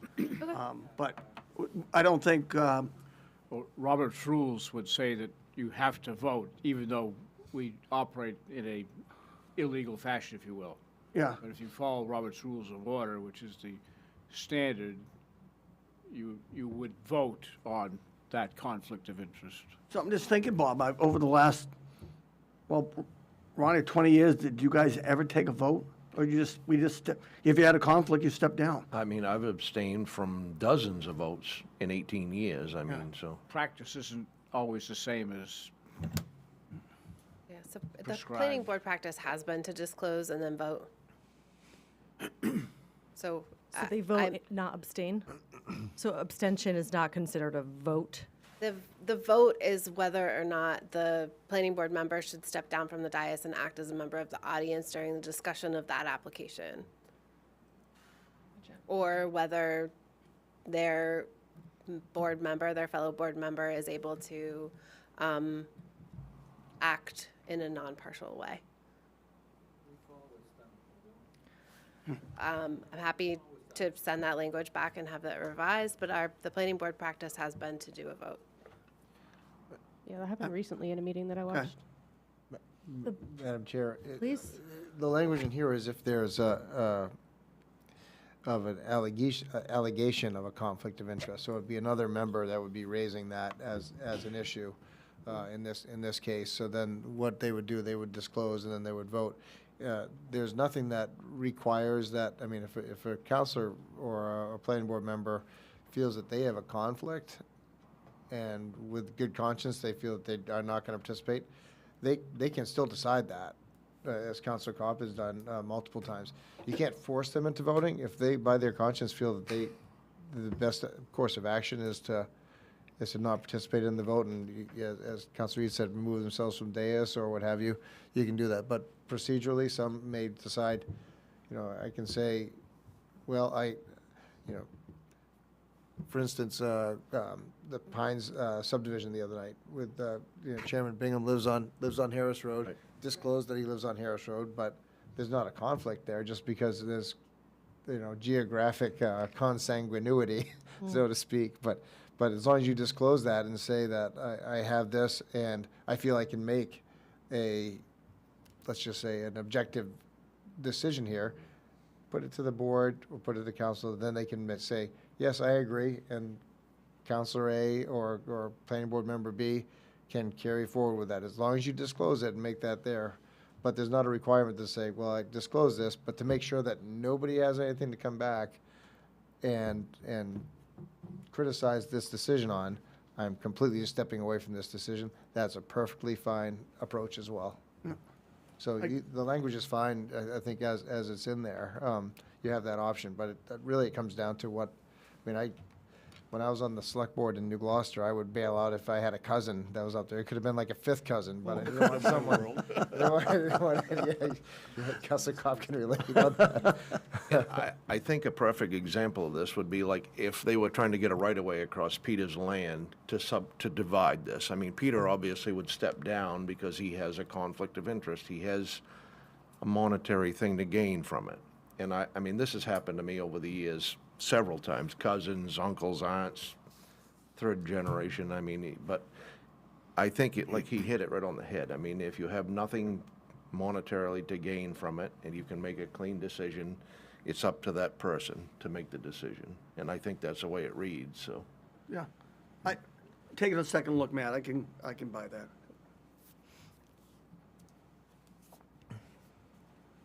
So Pete, you're not in trouble, so. First time. Let's not kill a squirrel with a machine gun. Yep. Oh, gosh. All right. Hey, any other, and thank you for that, Ron. Any other discussion on the ordinance or questions for Bridget? Or Steve, or Peter Bingham Senior? Yes. Yes, Mr. Vale? I would offer a motion. I would move to amend Chapter 30, Boards and Commissions, Article 1, Planning Board of the Cumberland Code of Ordinances, as recommended by the Planning Board, with the following amendment of 30-4-A from 5 years to 10 years.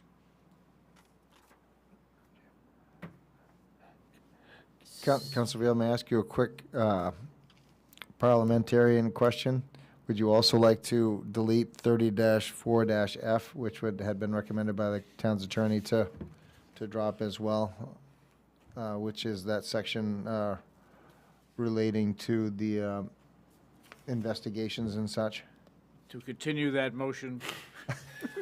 Thank you, Just Mr. a friendly Chair. question, Councilor Vale. The deletion of subsection 30-3-F. Dash 4. 30-4F.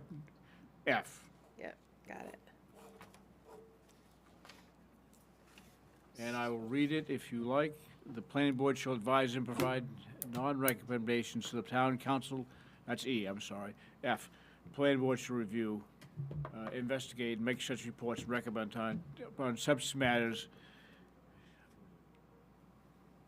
be referred to it by the town council or the town manager.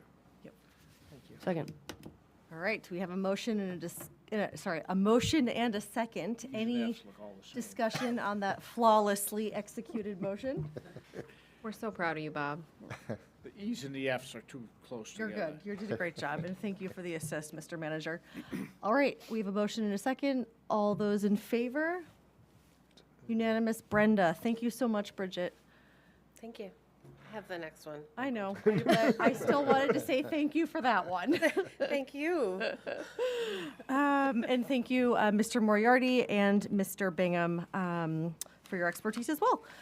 Okay, next up, we have 25-008 to hold a public hearing to consider and act on amendments to Chapter 250 subdivision of land and supporting appendices C, D, and E of the Cumberland Code of Ordinances as recommended by the Planning Board.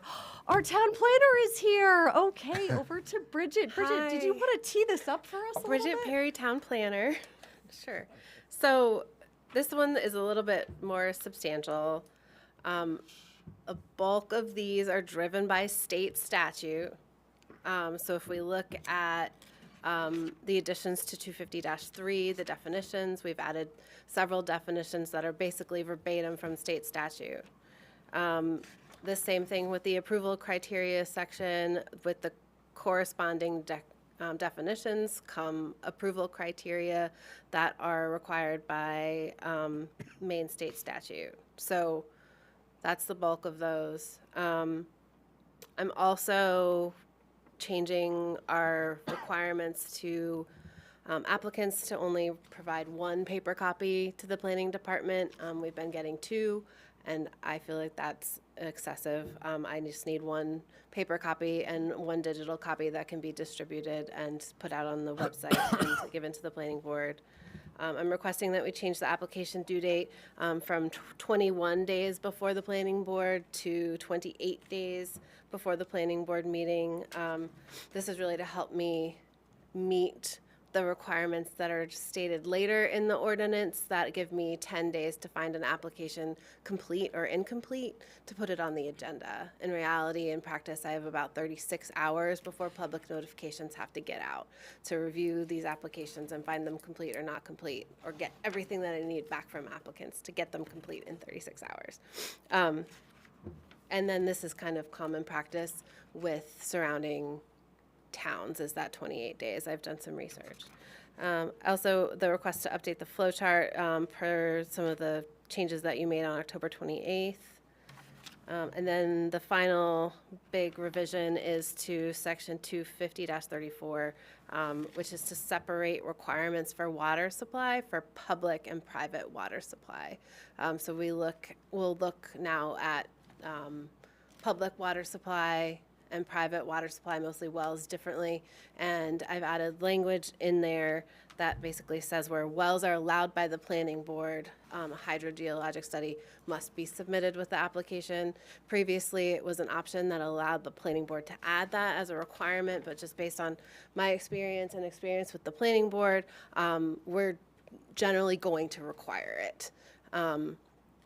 And this was language that I borrowed from one of our neighboring towns as well, which has all been reviewed by the town attorney and the town engineer. So let me know if you've got any questions. It is a long one. The amendments to the supporting appendices just mirror the changes that we made in the text of the ordinance. I have one question. On wording, I'm going to scroll up, and then I'm not going to know where I am. Let's go slowly. It's in the water. 250-33, number 4. The blue text, basically, as substantiated by a groundwater analysis submitted by the developer. Does there have to be any language about who does that analysis, like a licensed person? Or I know that's kind of like assumed, but I'm wondering if that language leaves like a loophole open to be like, hey, here's a groundwater analysis by like a random person. So I don't know if that needs to be defined on who provides that groundwater analysis.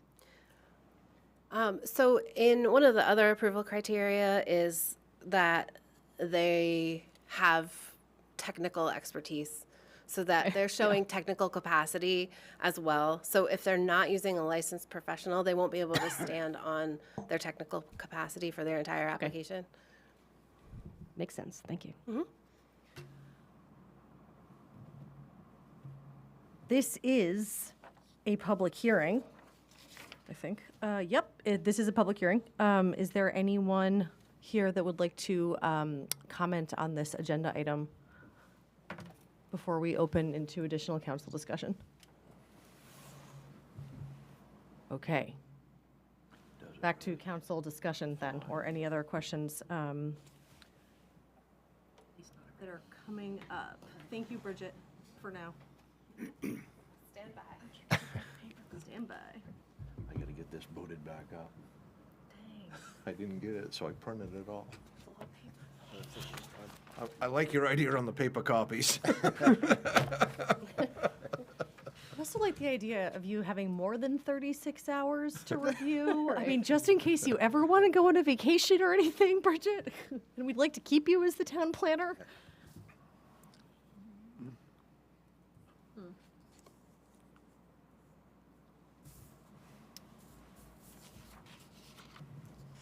Are you looking for comment, Madam Chair? Sure. So the substantive changes here really talk about conservation subdivision, farmland set-asides, which are recent developments by the council, initiatives that was codified, as Peter says, by the planning board and by Bridget into this latest iteration here. So I think that, you know, if you went through it, the whole thing like I did last night, it is just a read of our, you know, zoning and throughout the town. But it is important to note that conservation subdivision is the preferred subdivision for the town of Cumberland. And we're not looking for spaghetti lots. We're not looking for what they call a traditional subdivision anymore. We're looking for conservation of land, open space, public access, and to set aside the important pieces of land that could be used for agriculture, could be used for important uses. So I think this really takes it to the next level. Thank you.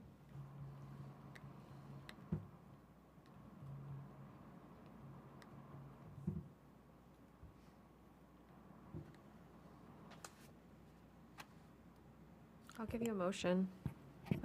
Yeah, Ron, please. Open the public? Oh, I already did. Oh, you did? Okay. Yeah, no All one right. had any comments. Go ahead, Bailey. No, Ron. It's all you. All right. Madam Chair, I move to amend Chapter 250 subdivision of land and supporting appendices C, D, and E of the Cumberland Code of Ordinances as recommended by the Planning Board. Second? We have a motion and a second. Is there any discussion on the motion? Okay. Call for a vote. All those in favor? Unanimous, Brenda.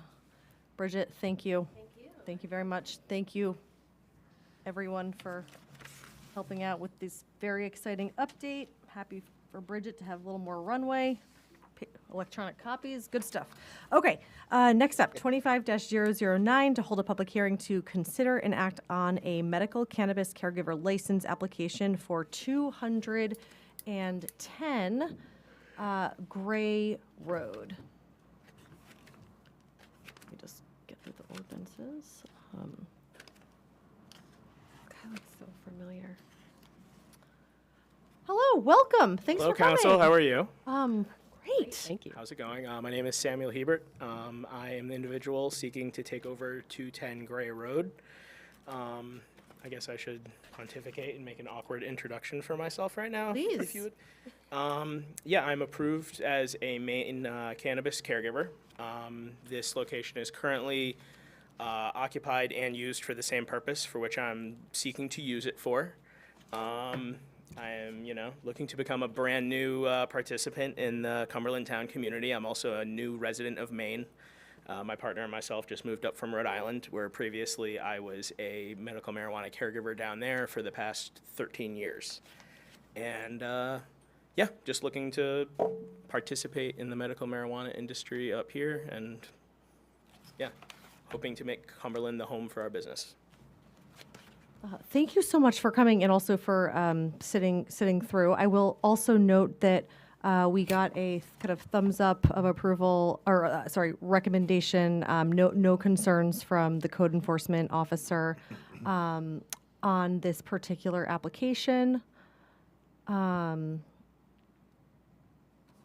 This is a public hearing, and we do have a member from the public who kind of teed up the agenda for us, as it is your business or hopefully your business. Is there anyone else who would like to comment on this agenda item during our public hearing before we get into council discussion? Okay, I will close the public hearing then. Questions for Mr. Is it Hebert? A bear, and A my bear. father would correct you. Love being it. The French Canadian that he is, Questions for Mr. Hebert? I don't really have any questions. Like, this is all very thorough. It's kind of like a one-for-one swap. Like, we've already talked about, like like smell mitigation. You've got like Oh, for air sure. scrubbing. Like this is very. I love how thorough this is. I try I to be appreciate thorough, it. you know. I want to act in good faith and, you know, be a good participant in the community, so I tried to, you know, just Thank wanted you. to let you all know. Out of curiosity, what brought you to Cumberland? Or to Maine? What brought me to Maine? Yeah. Okay, so I've worked in, you know, recreational marijuana in Rhode Island, also in Massachusetts, and I've worked in the medical marijuana sort of scene in as a caregiver in Rhode Island also. Maine is really an incredible place in the fact that the medical marijuana program that you have here really fosters small business in a way that is, there are much, much higher barriers to entry in other states, quite frankly. If I wanted to get a rec license, say, in Rhode Island, that cost me millions of dollars. So basically, I would end up doing what I was previously doing, which was working for somebody else. But yeah, moving up here, I'm able to own my own business, and that's what I'm looking to do. Thank you. Ron, go for it. I've read your application and it's very thorough. The only change that I can see in the business is you're not going to have any foot traffic anymore. Is that correct? I mean, you're going to Oh, be... there's 0 foot traffic. Right now, it's actually just solely used as a cultivation, which is what I'm trying to do. There's some old signage there for an old storefront, dispensary, whatever that's there. I'm going to be taking that down. Okay. I'm not going to be adding any signage or anything like that. I don't think there should be any extra traffic, you know? I have a question for Matt, and then I have a question for Mr. Hebert. First, non-residents who have a business in Cumberland, are they allowed to use the brush dump? That would be a no. Well, never mind then, because I saw in here about your waste disposal plan with kind of mixing unusable bits with soil and being disposed of. So I Yeah, was thinking, like, for sure. take That it to very, the very brush by the dump, book. make Very some by the book. compost or whatever. In Rhode Island and Massachusetts, they're very strict about that. So. Okay. And also, that is like a an OCP regulation in Maine. I'm sure many people ignore that, but I So will. where- I will not be doing that. Where is it disposed of? Like, where does the soil mix go? Because, like, I mean, use it for gardening. I'm curious, like, when it's We essentially are disposed of- paying for it for a dumpster, but as it's thrown out, it's in an unusable form essentially. I guess there are some Right. concerns that people will go rifling through our dumpster for leaves Okay. or something like that, but I'm just mainly thinking about We'll be out of luck. But I guess we're not talking about compost right now. That's later. I mean, I guess you could find out where the dumpster's going and then go follow the dumpster. That's fine. I had the same exact question, Denise, so thank you. Was that it for your questions? If not, anyone else? I'll give you a motion. Okay. Is that okay? All right. Boss. Is it okay? Yeah. Okay. I move to approve the medical cannabis caregiver license application for Samuel Herbert. Herbert. Herbert. 210 Gray Road. I'll get that right. Thank I live you. near you. Your business. Cool. I'll second. We have a motion and a second. Is there any discussion on the motion? Okay, call for a vote. All those in favor? Unanimous, Brenda. And I would just like to take one moment to commend you on how well done this application was. Really, your penmanship, especially on the parts that were written in, sometimes it can be a little hard to read some of these applications, and really appreciate kind of that extra step of typing up the overview. So thank you so much for that. It made us pretty straightforward job for us tonight. So well done. We look forward to many renewals. That's not a promise, just for, I don't think I'm allowed to do that. So. All right, sorry, being naughty over here. Okay, next up, thank you so much. 25-010 to consider and act on entering into an agreement with the University of New England to retain a student intern to help the Sustainability Subcommittee gather information and research issues in furtherance of its climate action plans as recommended by the Lands and Conservation Commission. We have the pleasure of having Mr. Denny Gallaudet here this evening, as well as Mr. Mike Schwint, the chair of the LCC. And we could, Denny, I don't know if you wanted to say anything on this to tee it up, or Mike, or otherwise we can do that over here, but I just wanted to offer that opportunity to you.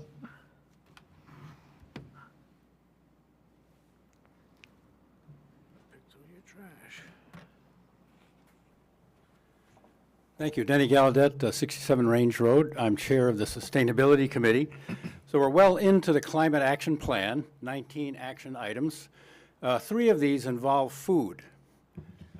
One is to set aside 4 to 5 acre parcels that could be farmed by farmers if they were interested in doing so. The next is encourage the consumption and growing of food here locally. And then the last one is to reduce food waste in Cumberland through compost. So there's a complex set of issues that we're just beginning to tackle now. And we became aware that the University of New England has started up a student fellowship program. The first year was last year, which they select highly qualified students for people like us who might be able to use their services to spend the summer about 400 hours of work they're required to put in to help work on these problems. This year, the town of Kittery has such a fellow, and we thought it could be very useful for us in moving forward our work in this area. Thank you.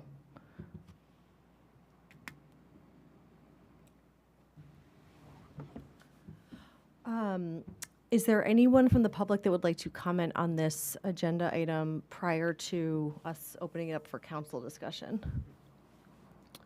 No, not yet. Okay, I just wanted to confirm one thing with Mr. Manager. So while this intern would be kind of a town employee for the summer, is that right? And so while the LCC would be kind of acting and, a lot of the work that Denny's put into it, kind of in a advisory capacity, officially the intern would be reporting into a town staff member. Is that correct? Thank you, Madam Chair. Yeah, and ultimately, the intern would have to report to a staff member, and then but could work with Denny as the LCC had described. Ultimately, direct supervision would have to be a town employee, because there's at least $1 being transferred from party A to party B. We'd have to add the person to our town's general liability insurance. Also on our workman's comp, want to make sure there's coverage just in case there. In case, God forbid, anything happens, turned ankle or what have you. We'd also have to take a look at, run their background check on their license, look at the driver's license to make sure everything's okay. Because if they were operating, a town vehicle or their own vehicle in that matter on the town's behalf, you'd want to make sure that they didn't have 23 moving violations in their background. And then also fit for duty that we would do with any employee. So we just have to make sure we had those clearances. But otherwise, I know LCC has the funds within their budget to fund this operation, so that's great. But we would work either with a combination of different staff members, but probably have primarily one staff member that would be responsible. And then in other situations, they may be paired with, say, somebody from Public Works or along those lines to make it easier, especially in when there's field, I guess you could say field verification. That would be taking place out there on, to check for the levels of food waste that are out there. But overall, we could accommodate that and make it work within our operations, I think. Okay. Yeah, Thanks. it'd be great, and thanks to Denny for putting that all together. It was a really well put together application. And it's a good opportunity to actually get some field verification and not anecdotal evidence. Yeah, absolutely. I would, and I kind of think I teed this up in a conversation earlier, but in terms of the field notes, I would just encourage, and Denny, you probably already thought about this, but making sure that we're really over communicating to the folks who might have their their trash being rifled through for or just that transparency as to what's happening at the end of my driveway. The issue is we have two points in the climate action plan. Bill Shane said, and it's in the plan, 40% of the Cumberland waste is food. So that's food that could have been eaten that's going and burned up in the incinerator, costing us about $60,000 a year because of the weight. And then EcoMaine has another number, which is 33%.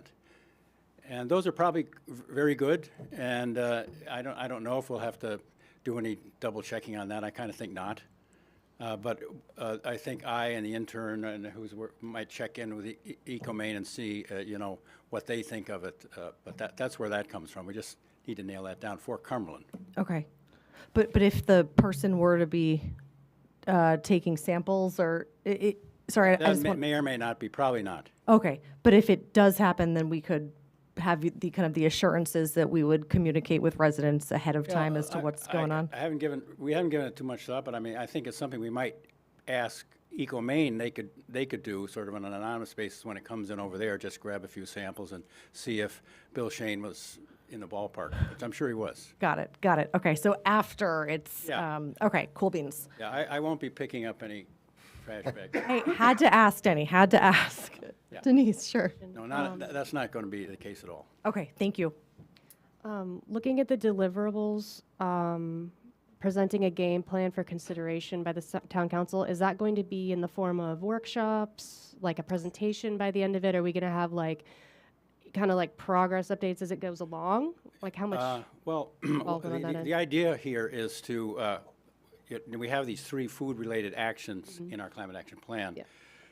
To bring it along to the place where we could have it signed off by the LCC and then bring it forward to you in one of our periodic reports to you on the climate action plan. We had thought that this might be a good experience for this student to develop a presentation to make to you. So we were thinking kind of in August, you might hear from this student as to what particular area they looked at. We're gonna ask them to do some research in Massachusetts where food waste is controlled, and also Vermont, Boulder, Colorado. There's a number of other places. So hopefully we'll have a presentation, and this student will have the opportunity to kind of get some real live experiences, which is what the UNE goal is, to kind of make their education more meaningful. Mm-hmm. A follow-up? Please, yeah. I'm not trying to get my hands in this or whatever. I really would love data on. I mean, you said we spend about $60K a year. That's the cost of this waste to us. I'm wondering, what would it cost to have an actual municipal household composting program, whether that's pairing with Garbage to Garden or something, without people having to pay the $20 a month for their individual bucket or whatever. Just kind of how all that plays out, and if this data gathered would help us make that kind of decision down the road or something. But I'm very interested in the composting on the town side. And there are a number of options out there.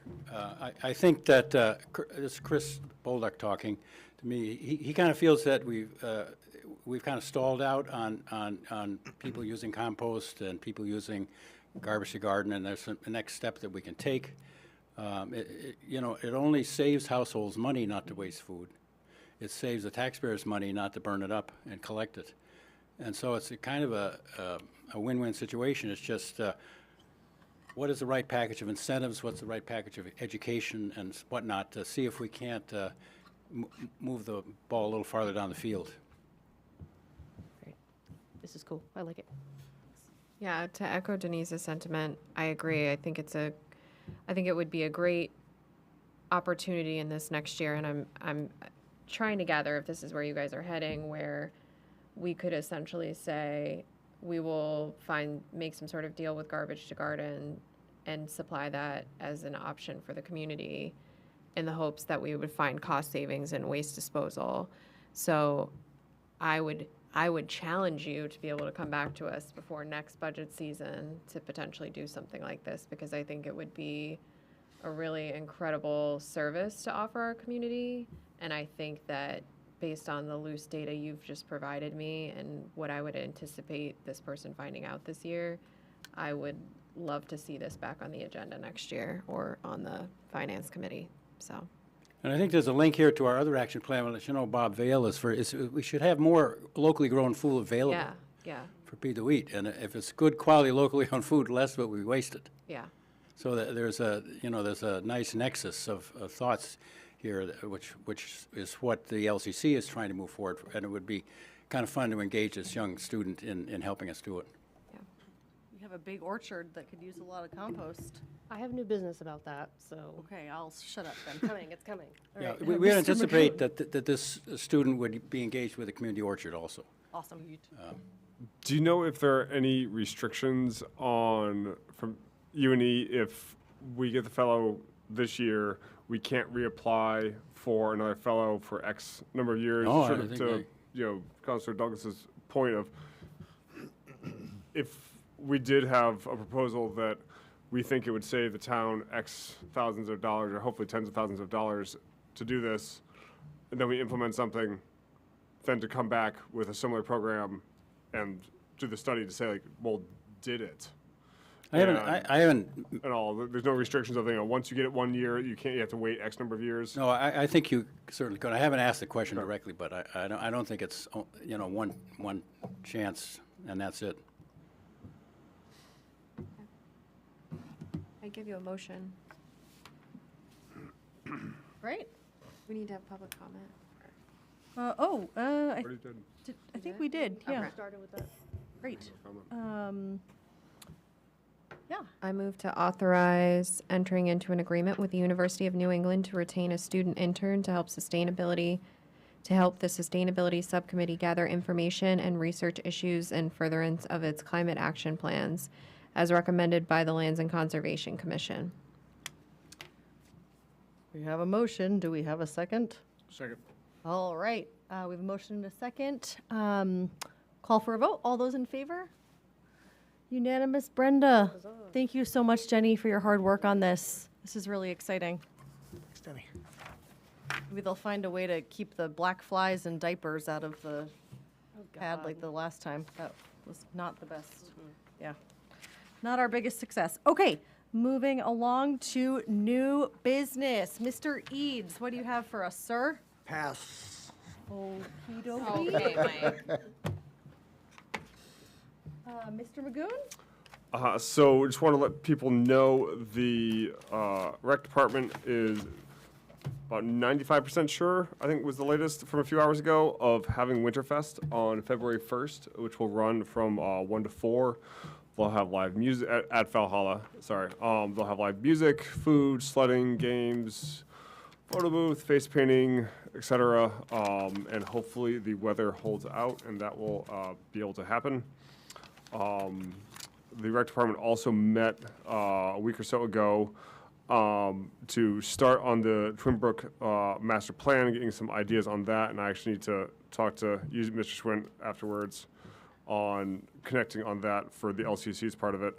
And then I would like, with this sort of discussion of affordable housing writ large and the affordability of housing in Cumberland, if we could take another look at some of the Housing Task Force recommendations that it put forth, that, is separate from the specific proposal that was voted on. These are separate recommendations. I'd like to relook at that and give that some serious consideration, because there was a lot of work that was put into that that effort, and I think it would be a waste to just have it sit and not be acted on. That's it. Okay, thank you, sir. Councilor Douglas? Thank you, Chair Filson. The January 22nd Building Committee meeting was canceled, waiting on the next date to be rescheduled. Matt has printed out a copy of the ADU ordinance here. I'd really love, we had received an email from a resident about ADU ADUs in the community, and I'd really love to have this looked at by the crew if we could, if possible. And then the Finance Committee meeting is scheduled for February 24th at 6 p.m. That is open to the public and council chambers. And if everyone's in agreement, I would love to set the goals facilitation with GPCOG for maybe mid-March, once the comp plan kind of settles in, to realign all of us and just make sure we have at least some idea of what the community is looking for moving forward as it relates to housing and our interaction with that. That's it for me. Thank you. Councillor Vale? Thank you, Andrew, for your comments about bringing forth the Housing Committee's recommendations. I think that's important also. The comp plan met last week. Great group of people. Looking forward to getting them down to work and seeing what comes out of that. And that's all I've got. Councillor Thorson? There's an ordinance committee meeting on Wednesday at 5. I won't be there because I can't do Wednesdays, but I'll send you my opinions, Bob, so you can ignore them. Regarding housing, like when GPCOG was talking earlier, and when I was thinking also about like the Cumberland AMI, I don't know if it's possible for us to even do it, but like when we are talking about affordability going forward, if it is possible, I would really like us to look at like county median income rather than Cumberland, because we're so inflated. And like they said, like the jobs aren't in Cumberland, they're in the surrounding area. So what is affordable for your job and where you're working is not necessarily what we are providing to people.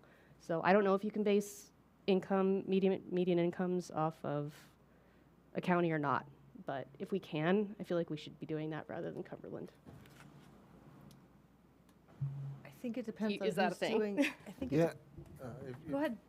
Thank you, Madam Chair. Yeah, Councilor Thorson, to your question, I think they have like Cumberland County, and then they've got the Greater Portland MSA is kind of like the two that you can use. Okay. So it may just be a question of deciding which definition of which you find preferable. So, you know, the Greater Portland MSA is kind of more along Portland and the satellite communities around it, inclusive of Cumberland and Yarmouth, versus say, God forbid, Gray and New Gloucester and, you know, Points West, but they kind of go that direction. So It may be tied to whether federal or state dollars are tied to on loan applications or something like that. yeah, there's those elements as well.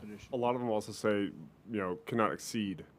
And so like the 80% threshold, that's, we can't, somebody that with 90% threshold can't come in, but I would guess that we could put up 75% or 50% or something like that threshold with, if it was off Cumberland's numbers. And as you know, we can make it more restrictive, we can't make it less. And that would be like what I'm getting at, yeah, is so I think think it we should be could. more restrictive going down toward lower incomes. Yeah. The threshold should be lowered to where you're, you know, allowing basically more people to be able to qualify or whatever. But, and then off of that as well, talking about ADUs, yes, I think LD 2003 is good enough. I don't think we need any additional ordinances that are restricting size of an ADU, making it to where it can only be a certain percentage of the main residence. I do think that is discriminatory against smaller households.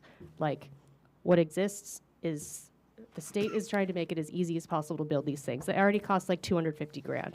Like, it's already such an investment. Why make it even more difficult? So, yeah, definitely interested in looking at that stuff more and seeing what we even need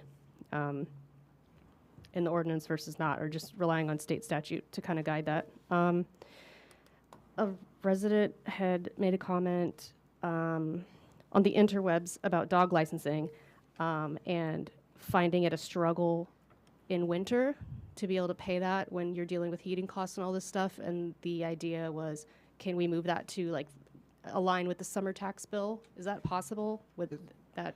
It's state. It's state thing. law. Okay. It's about $7 for an altered pet for a dog license.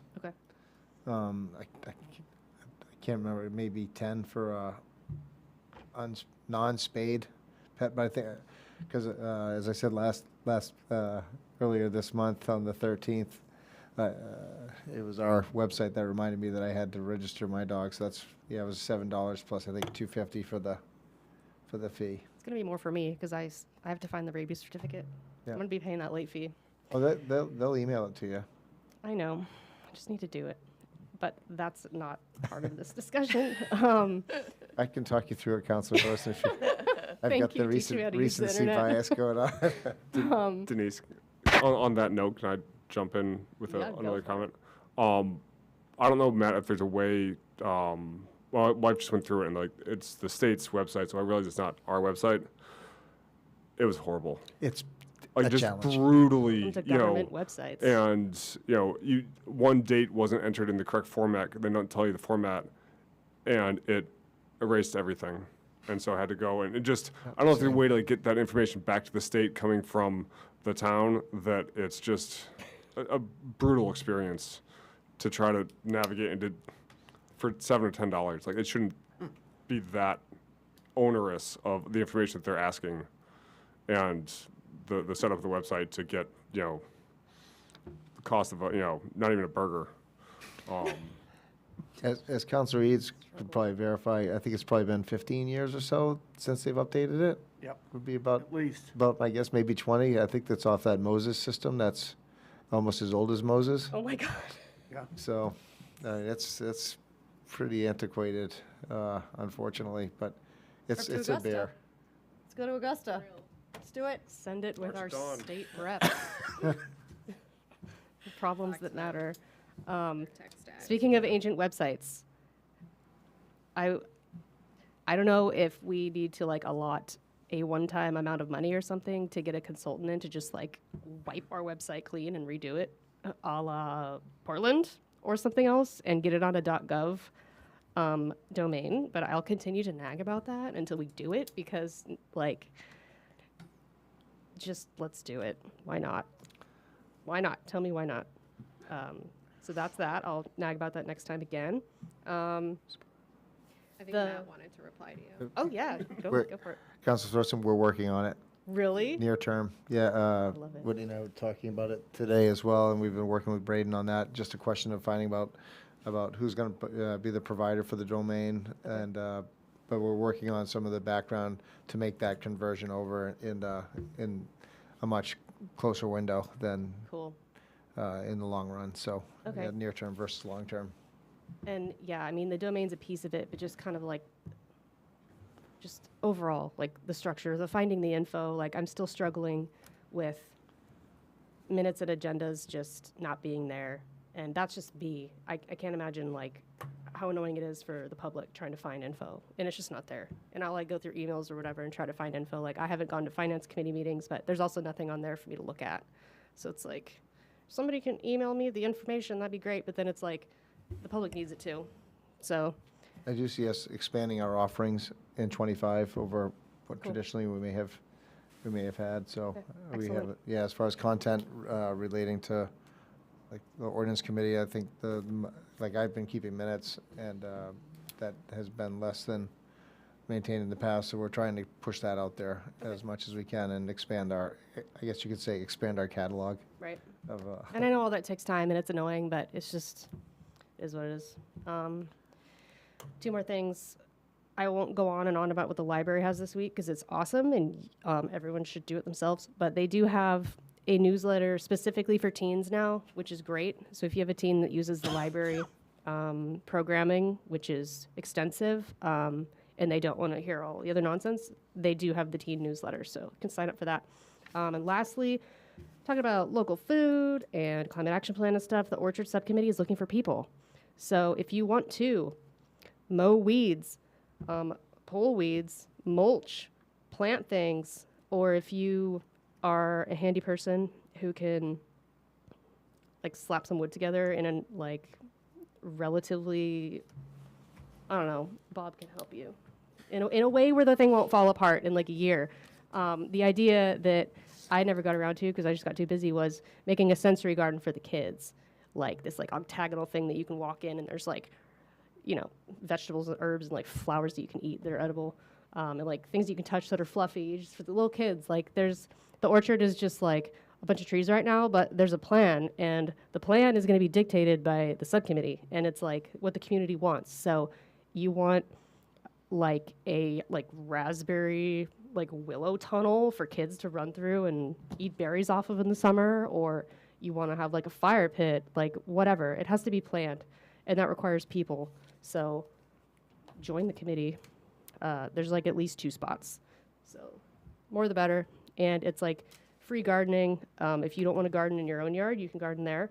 And Jesse is very knowledgeable, and usually Aaron Parker comes over and talks about something. There's workshops, so it's also a learning experience that you can apply to your own place. So yeah, hoping it grows, hoping more people get involved with it as well.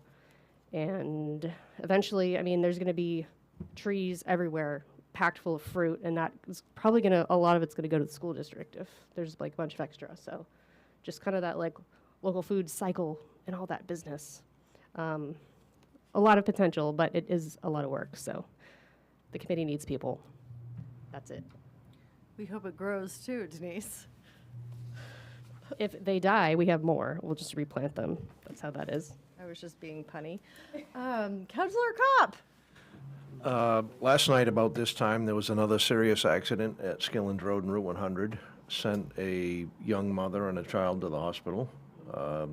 Could have been catastrophic. She ran the stop sign and at the absolute wrong time.